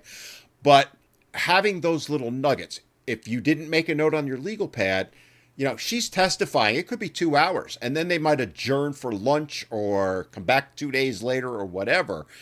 You might forget it, or you forget exactly what she said. Yeah, you can get the transcripts, but time may be a factor. These are key points that we're making, right? Preparedness. Yeah. And then, it's all about credibility. Now you've got this weapon to use, bludgeon her with, and at the same time, you're bludgeoning the judge, right? Because if you're sitting there going, well, she's stabbing a cabinet with a knife, I'm trying to protect my kid. You're just constantly just reiterating. Best interest of the child is that the father is going to protect the child more than the mother is. The mother's not even aware where the child is, and this is all going on. Even if it was the dad that might potentially be the one perpetrating it, something ain't making sense here. This just is not adding up at all. It destroys their case. It really does. Most guys don't even get to that point, though. That's right. By the way, most lawyers don't get to that point. Yeah. And by the way, I told you two versions of that story, right? The mother's version and my version. Yep. And my version was longer. Well, at the end of my version, I teach the guys, like, I told that whole truth story, right? There's more to it. It's much longer. But then at the end of me telling the story, remember we talked about how then you introduce the mother statements. Yep. Right? As part of that same story, so you connect it, because everything has to be connected so the judge can easily see the difference. After I told my story, the lawyer would say, okay, do you recall the mother testifying that on January 8th, she was trying to get away and she was trying to leave the apartment? Do you remember? And he would quote it. He would read the exact quote of what she said. Do you remember her saying that? I do remember her saying that. Is that statement true? No, it's false. Why is it false? Because, as you can see from my story, she lunged at me in the kitchen. I pushed her back. She lunged at me in the kitchen. I pushed her back. And I twisted her body to make her stop hitting me. There was no point in any of that flow of actions where she was trying to leave the house. So that whole story is completely fraudulent. Okay. Do you remember the part where she said this? And he would quote her, "He broke my ribs." And I said, I remember that part. And this is challenging, Dan, because how do you prove with no video cameras and no witnesses, just me and her, that I didn't kick her in the ribs or break her ribs? And so my approach to that was, first, don't quit and don't give up. Don't think it's hopeless. But I said to him, my knees were on the floor. I was kneeling down in front of her and I twisted my body. How could you kick her? I don't see mechanically how I could have generated enough force from my knee bumping into her in that mechanical way that I would fracture a rib. And second of all, and is there anything else? Yes. 2 weeks later, she and I flew to Florida on an airplane and she was not complaining of rib pain. Oh, anything else? Yeah. 3 weeks later, we were sledding in the snow in the park and she didn't have broken rib pain. Oh, okay. Anything else? Yeah, I've never seen any medical records with x-rays showing a broken rib, even though she testified and had a chance to bring evidence forward. Yep. It's tearing her apart piece by piece, limb by limb, in a very nice way, though. But it also, might be a good time to kind of segue this into, this is exactly, by the way, how you approach dealing with so-called expert witness testimony, right? Things like this, and I'll use an example in my case. My ex loved to call CPS, Child Protective Services. I was on a first name basis with a person Yeah. came out. We talked off air a little bit about it, but just in a very quick nutshell, my ex pretty regularly called him monthly or every other month for the stupidest of things. The first few times that the woman came out, um, she did a thorough investigation and basically held me by the throat, right? Figuratively, not literally. Right. And I again kept notes. Remember the old zip drives? Forget floppy disks. Remember the old zip drives? Oh yeah, yeah, yeah. I still Yeah. have mine because I have notes on them.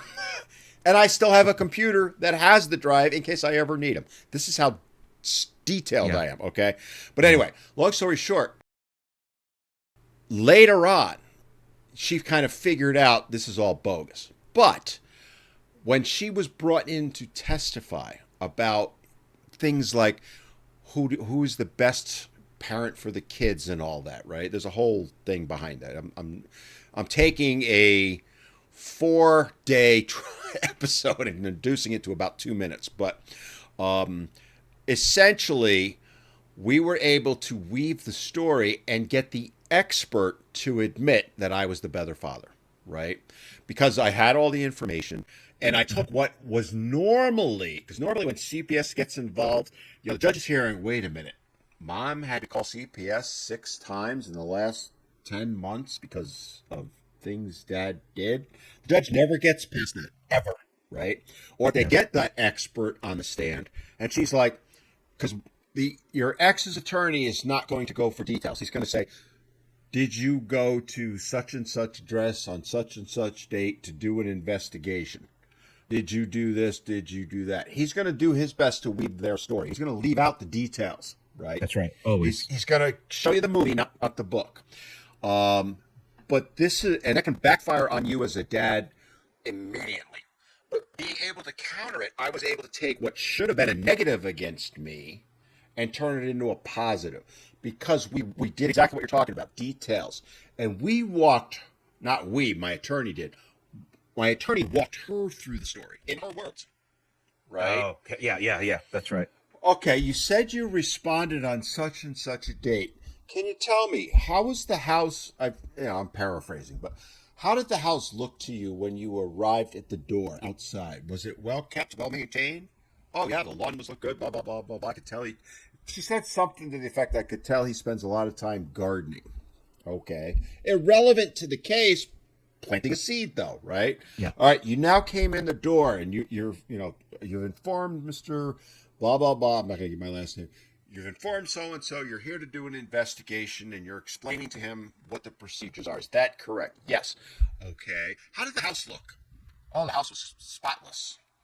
Okay. Were the children there? Well, there's a couple of the children there. Well, where were they when you were talking with them? Oh, they were in their rooms. And, again, I'm paraphrasing a lot of this and shrinking it Right. down. But essentially it was so the children did not hear what was going on. No, they did not. And the father Good. took me into another room. Good. Stuff like that. That's how you take an expert who is biased against you, right? Yeah. Although, to be fair, this particular one turned in my favor, and take them out, so to speak, right? Take their credibility out. Because trust me, CPS is not your friend, okay? That's right. But if you can turn it around that way and make them admit, well, geez, because the judge is sitting there going, all right, wait a minute. She just said to me that the house is immaculate. The kids are in their room. He's made sure they're protected from hearing anything. Blah, blah, blah, blah, blah. And he was acting like a professional human being the entire time while doing it. Because my attorney, what was his reaction? She kept asking that over and over again. And I remember at the time going, why are you asking it? Because she was making sure that the judge understood that I am just responding to the thing. I'm not angry about it, right? That's right. That's how you beat expert witnesses. The problem is most lawyers, forget guys, most lawyers don't do that. I agree. Yeah. I'm so glad you talked about that. Because expert witnesses, like from what I've seen, Hey fans, I just wanted to take a quick break from the show to remind you just how much we here at Men Need to Be Heard truly appreciate and value your support. And we'd like to ask you to do us a little favor. Could you take a moment and give us that like and share this video with your friends? And hey, don't forget to give us a comment and let us know how we're doing. Your feedback means the world to us, and it helps us to continue bringing great guests and even more content each and every week. And don't forget to subscribe to the channel so you never miss an episode.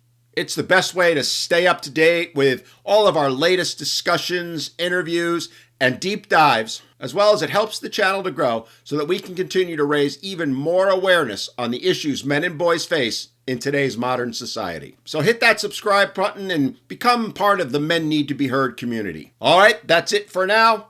Back to the show. Coaching guys, talking to guys. I can't tell you how many times I've heard the story that the court assigned some kind of forensic evaluator, court-appointed witness or guardian ad litem, and that person talks to the man for 40 minutes, talks to the mother for an hour and a half, and they come up with conclusions about what's best for the child. And Dan, I just told you I spent 28 hours testifying about 12 best interest factors, and you saw my example about the kitchen and pushing her back when she was assaulting me. And that was one incident, and I don't know how long that took, 10 minutes. On the stand, it was maybe 40 minutes, detail by detail, for 5 or 6 incidents. Like, how do you learn the facts of a case after studying them for like 30 minutes or an hour? You don't. So these people do half-baked analysis, these so-called experts appointed by the court, and you can easily destroy them if you try to. The thing you got to keep in mind, and this is something I'm stealing my attorney's line. Guardian ad litems, court-appointed representatives for the child. So for those that don't know, what I call them gals. All right, because that's what my attorney called them, gals. Because most of them are women, by the way. And my attorney had no love for these people. But anyway, these gals are doing exactly what you're doing, right? These guardians go in, they talk sometimes 15 minutes, but they'll talk 2 hours with the mom, right? They're biased to begin with. These are also, and this is my attorney's exact words, I mean, almost verbatim as I remember them. Keep in mind, Dan, they're the ones that can't make it in the real world. Yes. They can't make any real money as an attorney. So rather than paying me $400 an hour, which is what you are paying me, correct? Yes. Okay. They're making about $50 an hour because it's all they're capable of doing. Let that sink in. All right. They're the bottom of the barrel. Are there some good ones? Absolutely. I don't want to trash them all or paint them all that way. My attorney believes 99.99999% of them are the worst possible attorneys, right? There are the ones that are doing it for the right reasons. In fact, I know of one in my local area now. It's a man, and I genuinely believe he's trying to do what's best because I've talked with him at length. But the majority of them are failed attorneys, as my attorney put it, right? Who can't make it. So that their only option is to become a guardian ad litem. And they ultimately determine many cases. And as I've shared before many times, I got to know the law better than she did. And I tore her apart to the point the family court judge said to her, he knows the law better than you do. That's what you're up against, especially as a father, right? And you need to be prepared to handle that. And you got to have an attorney like I did who's willing to throw another attorney under the bus. Because keep in mind, they're a very protective society with each other, right? Mine made more than enough money and didn't give two craps what the Bar Association thought, okay? But yeah, it's things like this that you're not going to hear from attorneys. That's why we're doing this, right? Is to help you realize the realities and how to help you navigate through it. Yeah, I totally agree on everything you said about the guardian ad litems doing half-baked work, and I've heard the same things. They're awful. Yeah. While you said before, you were talking about guys want to get into nitty-gritty about how to testify about domestic violence and false allegations, and I want to add another piece. People think about domestic violence as like what happened on this day, as if well, that's the incident of domestic violence. I thought the court didn't understand what DV actually was or what it's like to live with somebody. And in my case, yeah, we had maybe 4 major incidents of DV in a year, But remember, I was trying to overcome the judge's gender bias, Mm-hmm. and she was an idiot, and she couldn't connect the dots, and I knew that. So, in order to connect all the dots, I didn't just talk for 28 hours. I didn't just talk about four incidents at like 40 minutes each. I weaved in what happened in between incident one and incident two and incident three. So it's like you're telling the movie, right, Dan? Yep. There's extra scenes that happen in between that prove incident number two. And I'll give you an example. Incident number two that I described to you in the kitchen and pushing her back and the ribs, I called the police. And ultimately, the police came and they said, they talked to me for 2 minutes. They talked to her for 8 minutes in the apartment. I called the police. And when they came back outside, when I was outside, they said, look, it doesn't matter what you say. We only believe the woman, and we could just have you arrested based on what she said alone. So we recommend you just leave. Standard response. And I testified about that, right? And I couldn't testify at first because it's hearsay. I was quoting the cop, and the mother's lawyer said, "Objection! He's about to say hearsay. He can't say it." And then they argued about, is it permissible hearsay? Isn't he talking about his state of mind? So I couldn't quote that police officer. And the judge said, sustained. You can't talk about it. Sustained. So I couldn't talk about it. But then my lawyer asked me another question, and I said, blah blah blah, because of what the police officer told me. Um, and then he asked me another question. I said, "Oh, this happened and this happened because of what the police officer told me that day." And the judge was like, "Wait a minute. What did the police officer say?" I knew it was coming. Right? So when they say you can't do hearsay, hearsay is when you quote another human being who's not in the case. And I couldn't quote the cop because he's a third party.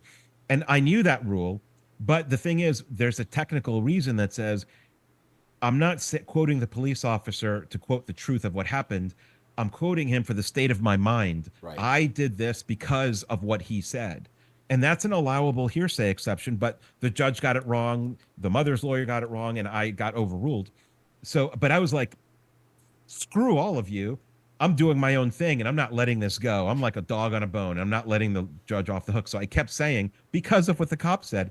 And she's like, what did he say? Yeah, And you I wore her said, down. well, yeah. And I said, he said that in our state, it doesn't matter what the man says. They only believe the woman. And so they could have me arrested only based on what she said. And I said that out loud. And the mother's lawyer's like, I insist we're going to have the right to bring that witness to court. And I was like, yeah, go for it. But they That's what never you did. want. Oh, that's what you Yeah. want, right? I mean, I would have argued. Oh, you want the cop to come in? Yeah. Your Honor, So, can I file a subpoena to have him?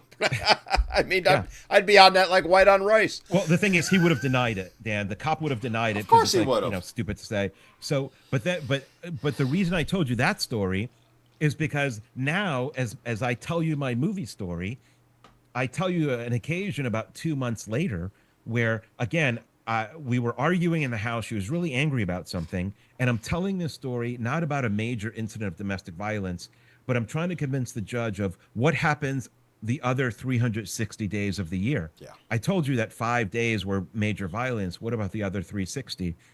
So I came up with a couple of stories about a typical night where it's like 4:30 p.m. and we were making roast beef in the oven and it was in the kitchen and it was done, but she was really angry about something and I said what we were arguing about. And I wasn't angry or arguing. I wasn't interested in this, but she was really like revving up her fury. And I could tell, and this is my testimony. I could tell at that moment that it seemed like it was one of those days where she was just going to escalate because I knew that she was always angry or angry 4 times a week on average. And this just seemed like one of those times where she was going to throw punches. And I knew that if she started throwing punches and I had to call the police, I knew I would be kicked out because of what that cop said in January. So I was starving and it was like 4:30 p.m. and I just happened to be really, really hungry. So I took the roast beef from the oven, I put it on top of the stove, and I started eating at the stove and I started carving out pieces of roast beef and I was eating it as quickly as I could because I was starving. And I knew that she was probably going to assault me. I was guessing in 13 or 14 minutes, which meant I would have to call the cops. And if I called the cops, I would get kicked out. And not only would I be kicked out, but I would be starving and really hungry and like have to go get food. So I was trying to eat right now. See, the point you're making Yeah. How does Indirectly, that sound? oh, I love it. Indirectly. Here's, let me put some context on it for the listeners. So, having gone to the trainings, okay, one of the things that VAWA, Violence Against Women Act, trains or does is train judges, police officers, all of law enforcement, attorneys, and all that. When you go to those trainings, and I've attended several, one of the things they pound into them is how the victim, who is always female, feels day to day, right? So you Yeah. kind of, you're talking about there were 4 or 5 instances in a year. They would say, well, those 4 or 5 instances lead her to live a life in fear. She's afraid of doing XYZ or doing anything. It's why she won't speak up because she's living in terror, right? This is what's in a judge's mind when they're hearing a woman testify this way, right? You've now taken that training that they got and flipped it. This is Yeah. how you feel as a man. So it's resonating with them in the sense that, wait a minute, my training tells me that a victim worries day to day about just being able to eat a piece of roast beef, but it's the guy saying it. Wait, something say. Wait a minute, and it short circuits their brain, right? But it's Yeah. how you get your point across, right? You're using their training against them in a manner of speaking because you're saying what they normally expect from a female victim, which again adds to your credibility. Because a guy who is actually abusive but claiming he's the one being abused wouldn't think that way, right? Yeah. You wouldn't know to tell that They story. would not know to tell that story exactly. And again, this is how you beat a false allegation. This is how you end up getting custody because you're showing the judge over and over, and you've got to bludgeon them. All right, it's Yeah. 1 or 2 cases where you point this out is not going to work. 1 or 200, to be exaggerating a bit, is, and I'm the proof of it. Right? I kept saying these things over and over again. It took 10 years, hundreds of motions, court cases, and all that for me to get to that point. But I got there. It took you a little bit less time. But this is what you have to do. And you have to put yourself in that mindset. And the other thing that we've never talked about, but I want to throw out there is guys are afraid to do this, right? I can't. Nobody's going to believe me. I was abused, but if I say anything, no one's going to believe me. Well, if you don't say anything, they're going to believe you're the perpetrator, not the victim. So you have literally nothing to lose by sharing your story. So stop being afraid. I say this to guys all the time. How many guys do you think are embarrassed? I just told you two major stories like this. How many guys would be embarrassed to say that story? Off the top of my head, 90 something percent. Truthfully, it's that high because it's been beaten over them so much. I'm talking about actual victims here, right? Yeah. They've, pun intended, it's been beaten into their brain that they can never be a victim. That's why when you're talking about domestic violence, I don't want to go too far in the weeds on this, but most guys don't realize they're victims. They equate domestic violence to she beat me or she, hit me over the head with a lamp, which is domestic violence. Don't get me wrong. Yeah. But there's other forms of it. So I'll say to a guy, has your wife ever prevented you from seeing your friends? Oh, she does that all the time. Oh. Does your wife ever question any money you spend, or does she control the finances and only let you spend what she allows you to? Oh, she has total control. She'll give me an allowance, but sometimes she doesn't even give me that. Okay. Does she ever say to you that, on the holidays you're going to be spending them with her family? You don't have any time to spend them with your family. Oh, that's the way it's been every year. Every one of those is an instance of domestic violence. So, my friend, you are a victim of domestic violence. Guys just sit there and go, what? Yeah, it's the exact situation. Yeah. So that's why If I it say helps, they don't know. if it helps, and I mean, I would say when I was going through this, living it in the real world, before anything in court happened, I never accepted her behavior or her violence. And I always thought, like, we had couples counselors who talked to us about this.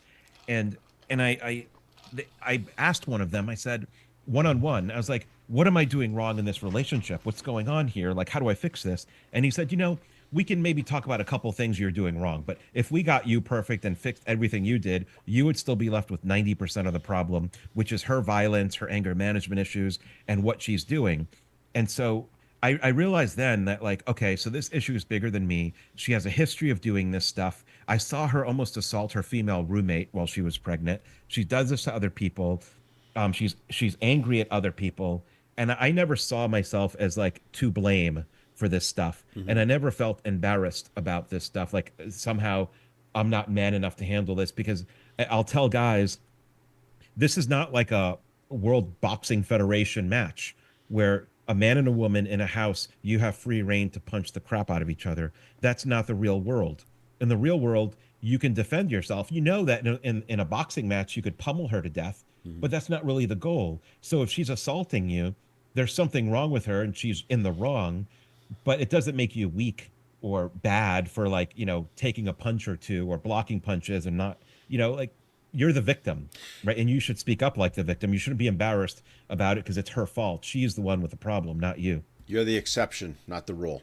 So, having run a domestic violence peer group for men for about 3 years back in the day, Yeah. and I've shared the story many times, but I'll share it again now. One of the biggest issues that I see with men is coming to grips with the fact that they are a victim, even when it's physical violence. So whenever someone came to the group, all right, and they came to me various ways. Sometimes police officers referred them to me, right? They would come in and I would say, I'm going to use the name Mike just to pick a name. All right, Mike, welcome to the group. I would talk to him ahead of time individually, but all I want you to do tonight, because we met on Tuesdays from 7 to 9, all I want you to do is just sit and listen. Nothing else.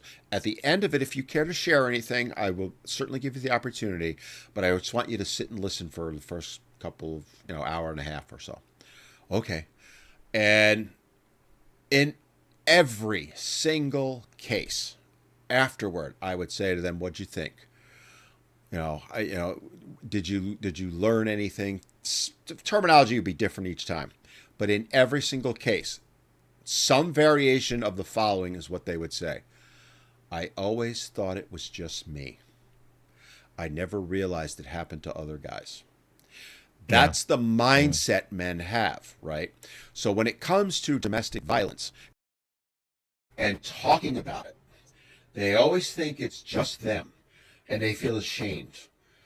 And by the way, society pummels them over the head from birth to death that they can only be perpetrators, never victims, right? All the messaging out there is that way. The court systems view them that way. Schools, right? Think about this. You go to college, orientation day, the first day. Men have to go attend a sexual harassment orientation. Women don't. Now that's changing. But a few Wow. years ago, that's what it was. Okay?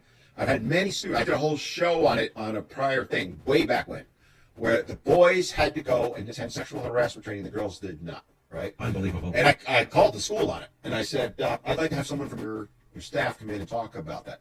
No, because they knew it. But that's what I'm talking about, right? So when you are bludgeoned over the head that you can only be a perpetrator, never a victim, and you can't make the leap that you are an actual victim. You don't up about speak, it, and you feel ashamed. It just increases that shame.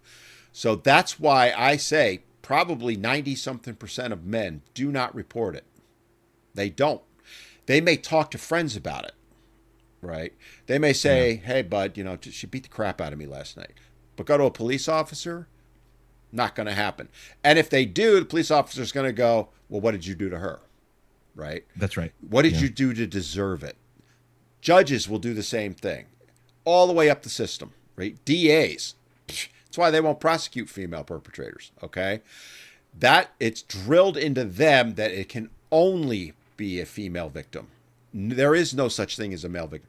I had a member of NOW, when we tried to open a domestic violence shelter in New York, testify in a hearing in front of a legislative committee that she was a domestic violence expert. In all her time doing this, she had never once seen a single incident where a male was a victim. Because she had her eyes closed. because no, she was lying, right? Oh, okay. Because she didn't want that shelter built because it was going to tear down the whole paradigm they've created, right?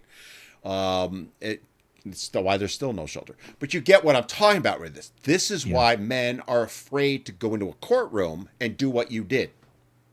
And Yeah, that's right. men have got to stop doing that because forget about yourself for a moment. If you're in there and custody is an issue and you're not willing to sit there and go, you know what? I set her down gently on the bed, to make sure that I was protected, but it was the best way I could do it, even though you didn't verbally say that.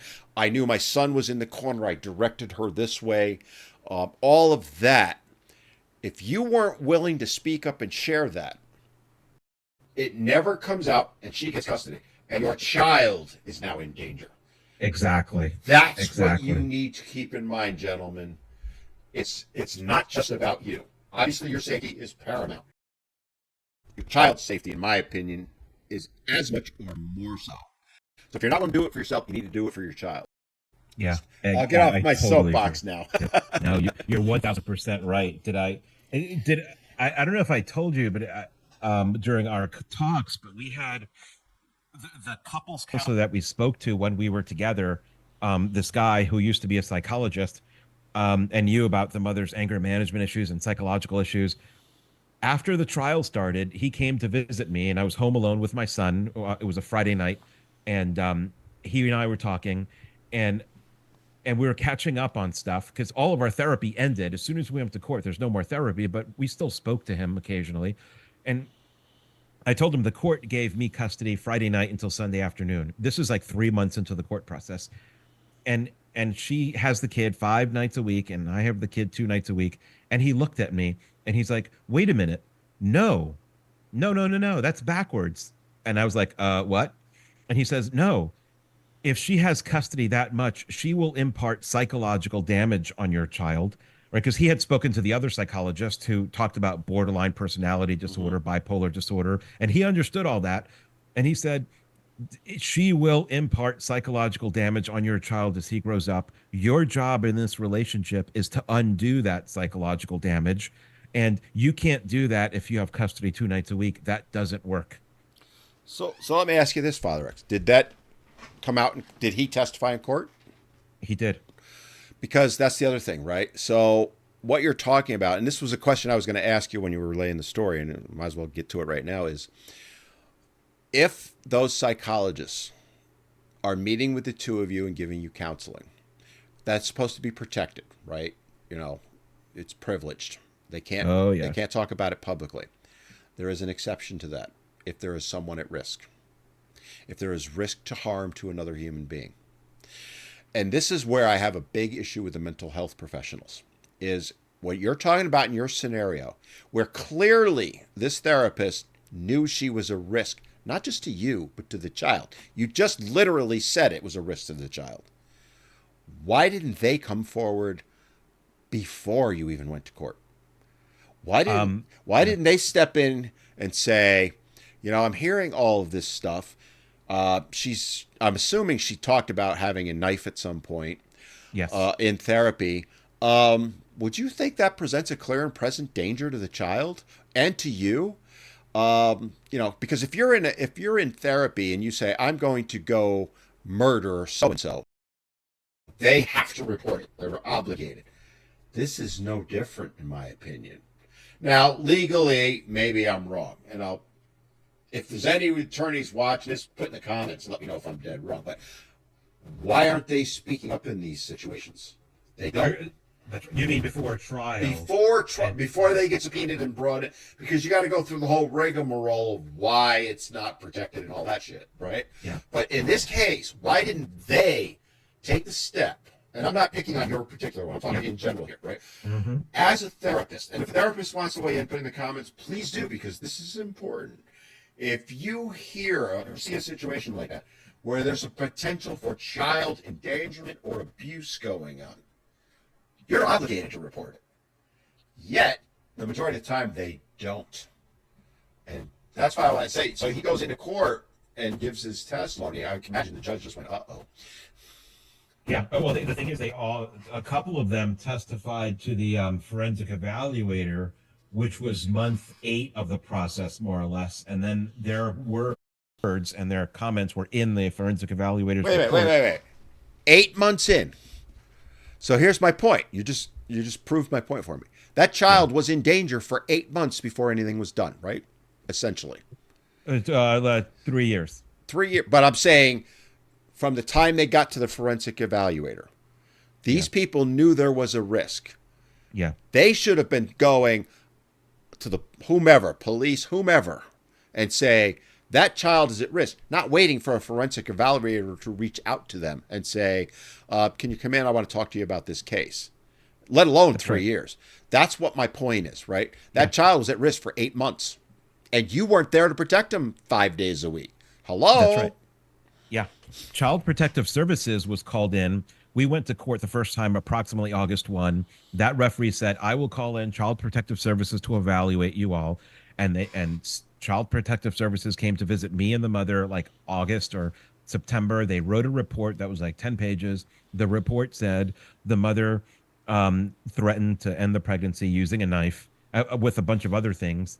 And we told the judge, "Hey, this is what the report said." And they were quoting the mother. And the judge was like, "Okay, custody goes to the mother." And that's where I'll tell you where that comes from. Some of it. It comes from the women's groups putting pressure on the judges. Because I can't speak for now, but back in the day, the National Organization of Women had a list of judges, and they would look for a place where they could pound a judge.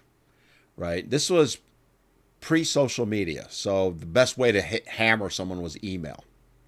So they would put out, Judge so and so did this and gave a father custody. When the mother was abused and all that, they would pound the judge. There'd be hundreds, if not thousands, of emails sent saying, "We know what you did. We're going to the media." They wouldn't threaten. They were very, very specific on how they did it. This is what happens to judges. And oh, by the way, I had a judge tell me about this. Okay, whereas fathers and men don't do that, right? They don't. That's right. They aren't Yeah. willing to say what you're saying. Here was my case. Here's what the judge did. We need to hold the system. I'm not saying we should ever dox a judge or cause them any physical harm or any of that, but we can call attention to them. Judge so and so did this when a forensic evaluation, blah, blah, blah. All the experts said otherwise. How is that judge working in the best interest of the children? And in New York, at least, family court judges are elected for 10-year terms. They may have changed, but they were. You think you shouldn't be when they go up for election? I'd be standing, because we did it, and they're talking, because they'll go in front of a group and talk, right? Hammer them. Just hold a sign up. It's like, you don't say a word. Just hold a sign Yeah. up. Yeah. All right. This is the difference between women's groups and men's groups, and why things, in large part, are the way they are. There's a whole host of reasons, but it's one of them. And that's where men need to speak up, stand their ground, do everything you've done, because that's how we're going to change the system. I'm on my soapbox big time in the last few minutes. You got me fired up, my friend. You're right. We have to change it because it's broken. is. I mean, I could easily have seen how any average person in my case, my case could have easily turned out where our son was raised primarily by the mother. By an abusive Um, mother. yeah, and just completely psychotic. And by the way, many years later, as I've raised my son and he's almost aged out, a lot of the things that our psychologists predicted that we predicted would happen as my son grew up and was raised by his mother have come to fruition, like negative things. Mm-hmm. He's reacting very poorly to her anger management problems. And that's what happens, right? This is how alienators get control and get power, right? Because if she was able to, if you hadn't stood your ground, there's a good chance that you wouldn't have your son in your life at all, and he wouldn't have you in his life, right? She would have alienated Yeah. you completely. That's what happened to me as a child. My mother did her best to do that, right? Things like that. If you want to understand why teenage boys struggle so much, if you want to, I'll tell you right now, if you go and look at teenage unaliving, they need to do a study. They won't do it. They need to do it on how Yeah. many of those are single mothered raised child, where the father's been cut off. There are men that walk away, don't get me wrong. People think it's a huge number. It's less than 5% of men actually walk away as a father, okay? It's not a huge number. The majority of the ones are alienated away. And those kids end up with horrific problems. I had them, all right? I ended up with a huge drinking problem at 13 years old. It wasn't just because of the alienation. There was other issues. I survived. A lot of kids, especially now, don't. This is why we need to be bringing this up and talking about it, because we need more men like you who are learn how to get through the system, learn how to fight for their child, and now are educating men on how to do that. Forget doing it for men, doing it for the children and the long-term benefit of those children. Because alcoholism, teenage pregnancy, failing out of school, the list is endless. If you go looking back on it, they always blame it on fatherlessness. But they never make the next step, which is, why are these children fatherless? And the majority of the time, it's because of family court. Well, that's a great point, Dan. Fatherlessness. Every time I hear, oh, fatherlessness is a problem, whoever's talking about it never explains the cause of fatherlessness. And you almost left with the conclusion that fatherlessness is caused because the father goes and disappears. But logically speaking, there's only 4 reasons for fatherlessness. Number 1 is the father disappears and doesn't want to be part of this. Number 2, the mother alienates him and forces him to be out of the picture. Number 3, family court alienates him and forces him to be out of the picture by giving him alternate weekend custody for no reason. And number 4, life just happens. And maybe the father died, right, or maybe the father lives in Alaska and the mother lives in like Florida or something, right? But the fourth category is more like innocent life stuff. But 2 of these reasons are caused by alienating mothers, and 2 is the courts. The one you can actually solve is the court one, by changing the court system and forcing them to not be gender biased bigots by default. The argument I've made many times with these scenarios in trying to get these people who make it, and I'll tell you, I'll give you an example. Richard Reeves does some amazing work. He's an amazing guy. He talks about the boys' issues, okay? But he's got a feminist lean towards it. And he'll say, we have to address fatherlessness. But he won't make the leap to say the issue is family court and alienation, right? He won't go there. Right. Warren Farrell, who is a hero to me, in his book, hang on, I'm going to switch screens here. All right. See right there over my shoulder, that little blue book right there? It's called The Boy Crisis, written by Warren Farrell. In that book, Warren goes into detail the issues that boys are facing specifically, but also girls, by the way. And he does address fatherlessness, and he does address the family court system, but he doesn't go far enough, right? Mm-hmm. Warren does a great job, and he's a hero to me. I don't want to portray this as a negative to him, but he just didn't make that next leap that I wish he had. And I've had him on my podcast, all right? I wish I could. I'm back up. You know what? I'll invite him back to talk about this, all right? But they want to blame fatherlessness on the fathers. And if you look at the 4 scenarios you're talking about, right? The father's just up and walking away just because they don't want to be fathers. It's less than 5%. The other extreme, the ones life happens, death. You're talking about when you say Florida and Alaska, I argue that some of that could be alienation going on. True. Right? Yeah, but let's assume that it's not. Let's just say it's life in general. What's that number? 3%? 2%? Right? Right. Let's be generous and say it's 5. So if you take the 2 extremes on the other side, that's 10%. That means 90% of the other problems are alienation in family courts, and alienation is a problem for family court. So it's 90% right. Family court, because if family courts did something about alienation, it wouldn't be there. That's my point, right? That's why we're doing this. That's why we need to educate men on how to get through to judges who are trained and are inherently biased to begin with. Man, I'm on my soapbox. Let me step back, because we have about 5 minutes. obviously, I'm going to have you back on again, my friend, because we haven't even gotten to some of the things we intended to. Yeah, there's so much, right? Because Dan, what I tell guys is you're not going to learn how to win custody by watching a 5 minute video on YouTube, No. right?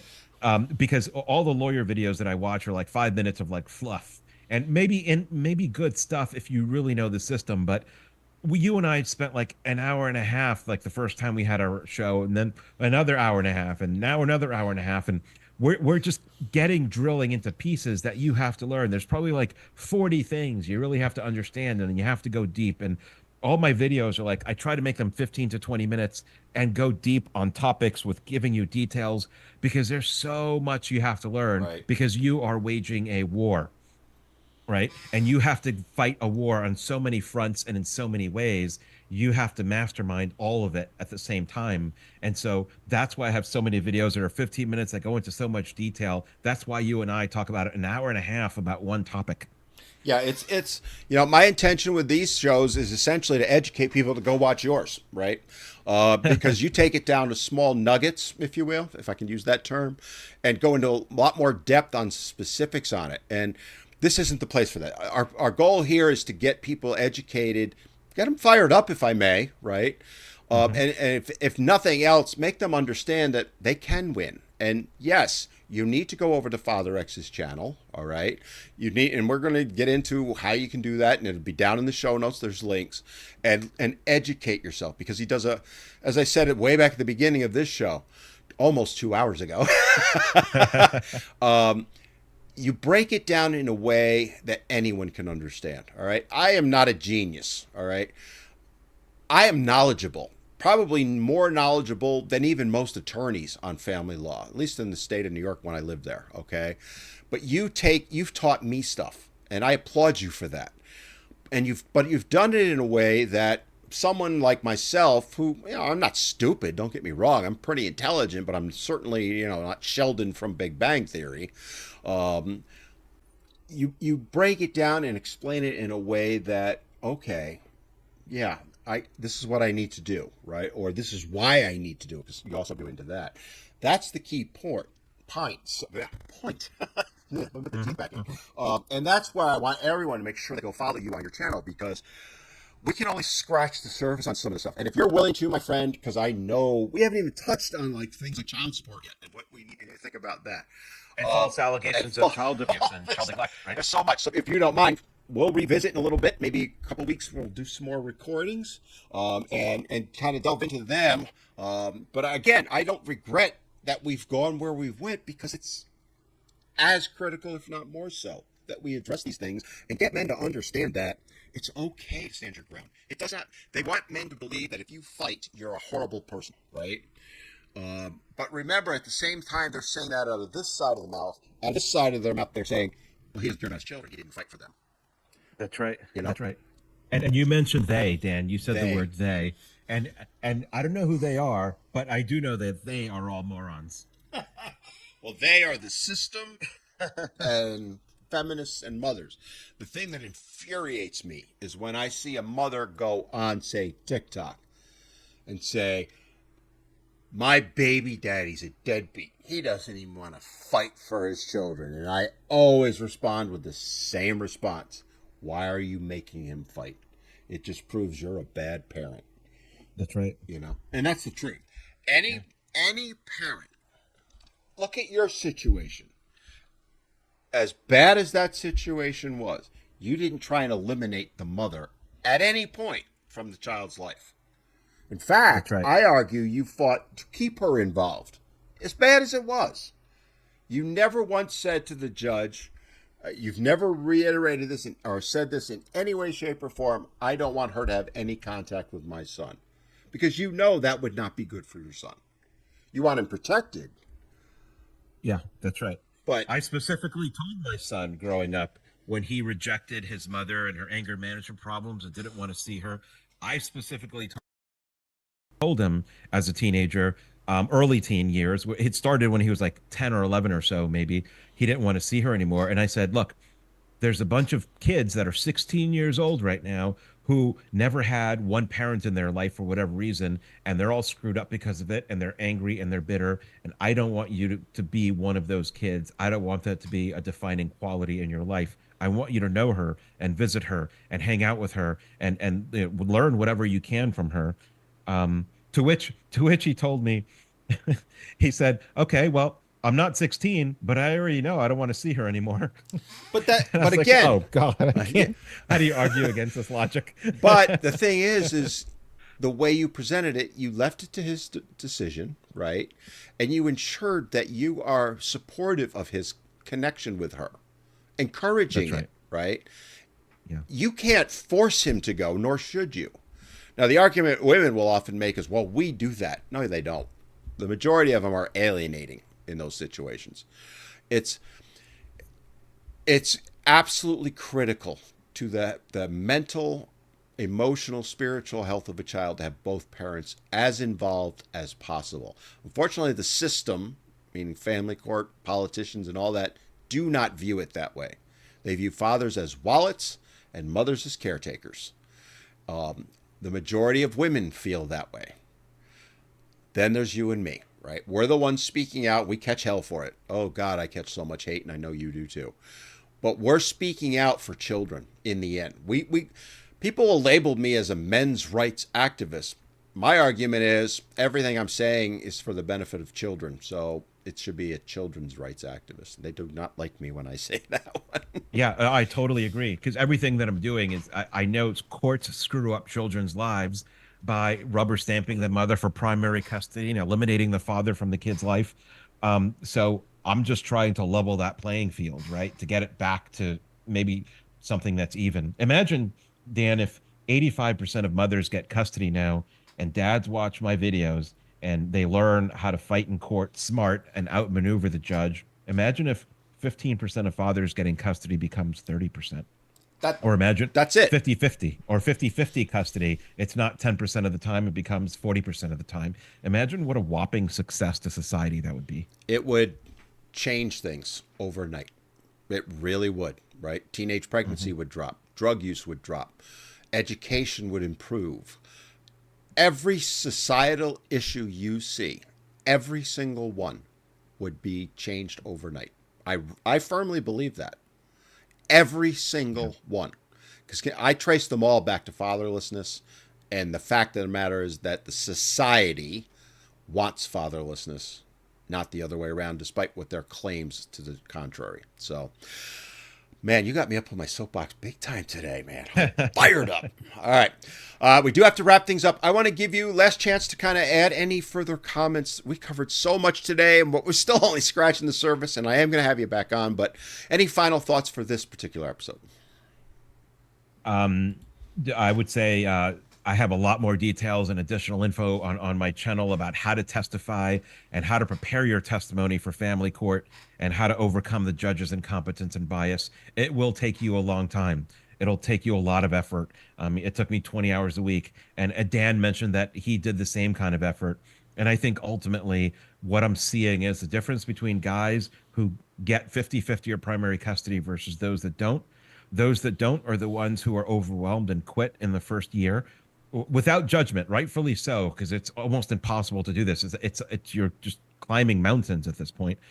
So I understand it, but if you quit early on, you don't get there. And the ones that study the law, study appellate court cases, study court procedure, study the facts, prepare for trial, and don't just wing it. That's what it takes to get over this system. And by the way, because that's what it takes, that's a big indicator to me and to you all that family court is broken. And that's why we have to overhaul family court or abolish family court if they are unwilling to be overhauled, right? So in the meantime, people have custody cases, and you have to win your custody case to see your child. So fight the fight. Again, as we've both said, and as I'll reiterate now, don't just do it for yourself, do it for your children. So for those that need to, or let me rephrase that, for those that absolutely need to follow you, how can they do so? And I'm going to throw your thing up so it would be right there on the screen. YouTube.com/ at FatherX 2022. You can go to YouTube and just search for FatherX 2022, or go to Google and or search for Father X. I'm appearing in more and more searches now, as more and more people come to my channel. And I will have links to the show notes down below and references during this video so that you can very easily go follow him. And when you do follow him, make sure you subscribe to the channel because he does put out new videos. Not every week, but on a pretty regular basis. You put a lot of thought and effort into them, and they're high quality. And honestly, as I've mentioned a couple times before, they're entertaining as well. And it's not like sometimes I see this lawyers try and educate, and they just speak legalese and lawyerish, and it's boring as hell. So I appreciate everything you do, and thank you again for coming on. And we will plan in the near future, folks, for Father X to come back on, and we'll get into things like child custody and all that. So on that note, I'm going to go ahead and wrap things up. Guys, if you've listened this far, thank you. And I hope you take this information, especially if you're a dad that's in family court or is about to be, and take the information from this show and then head on over to Father X's channel and really get educated on things. I hope that those of you that maybe aren't dealing with that have learned from this and understand that this is the mountain. Like Father X just mentioned, it's like climbing a mountain. I call it climbing Mount Everest with a boat anchor, battleship anchor attached to you, and no food, water, or anything else. It's that difficult, okay? If that gives you some perspective, and I hope it does, then you need to take the next step, is ask people, ask your legislators, why are you allowing this? Why are we not speaking up? If we truly care about our children, why aren't we doing what's in their best interest instead of claiming that's what we're trying to do? Take the steps. That's the only way things are going to change. All right, if you've enjoyed this, do me that favor. Give me that like, give me that thumbs up, because the algorithm does not like this stuff, okay? You can help me to overcome the algorithm. They don't like pushing this because we're going against the norm. Don't forget to subscribe to the channel. New podcast goes up every Sunday at 11. I also have a live show that I do with my partner Lindsay called Boys Meet Squirrel on these channels as well. That's from 4 to 5:30 on Wednesdays, and we talk about various issues that men and boys face. And it's a chance for you to talk to me directly while we're live. And I love the interactions that we have. All right. Lot covered, a lot more to cover. Thank you for watching, and we'll see you next time on Men Need to Be Heard.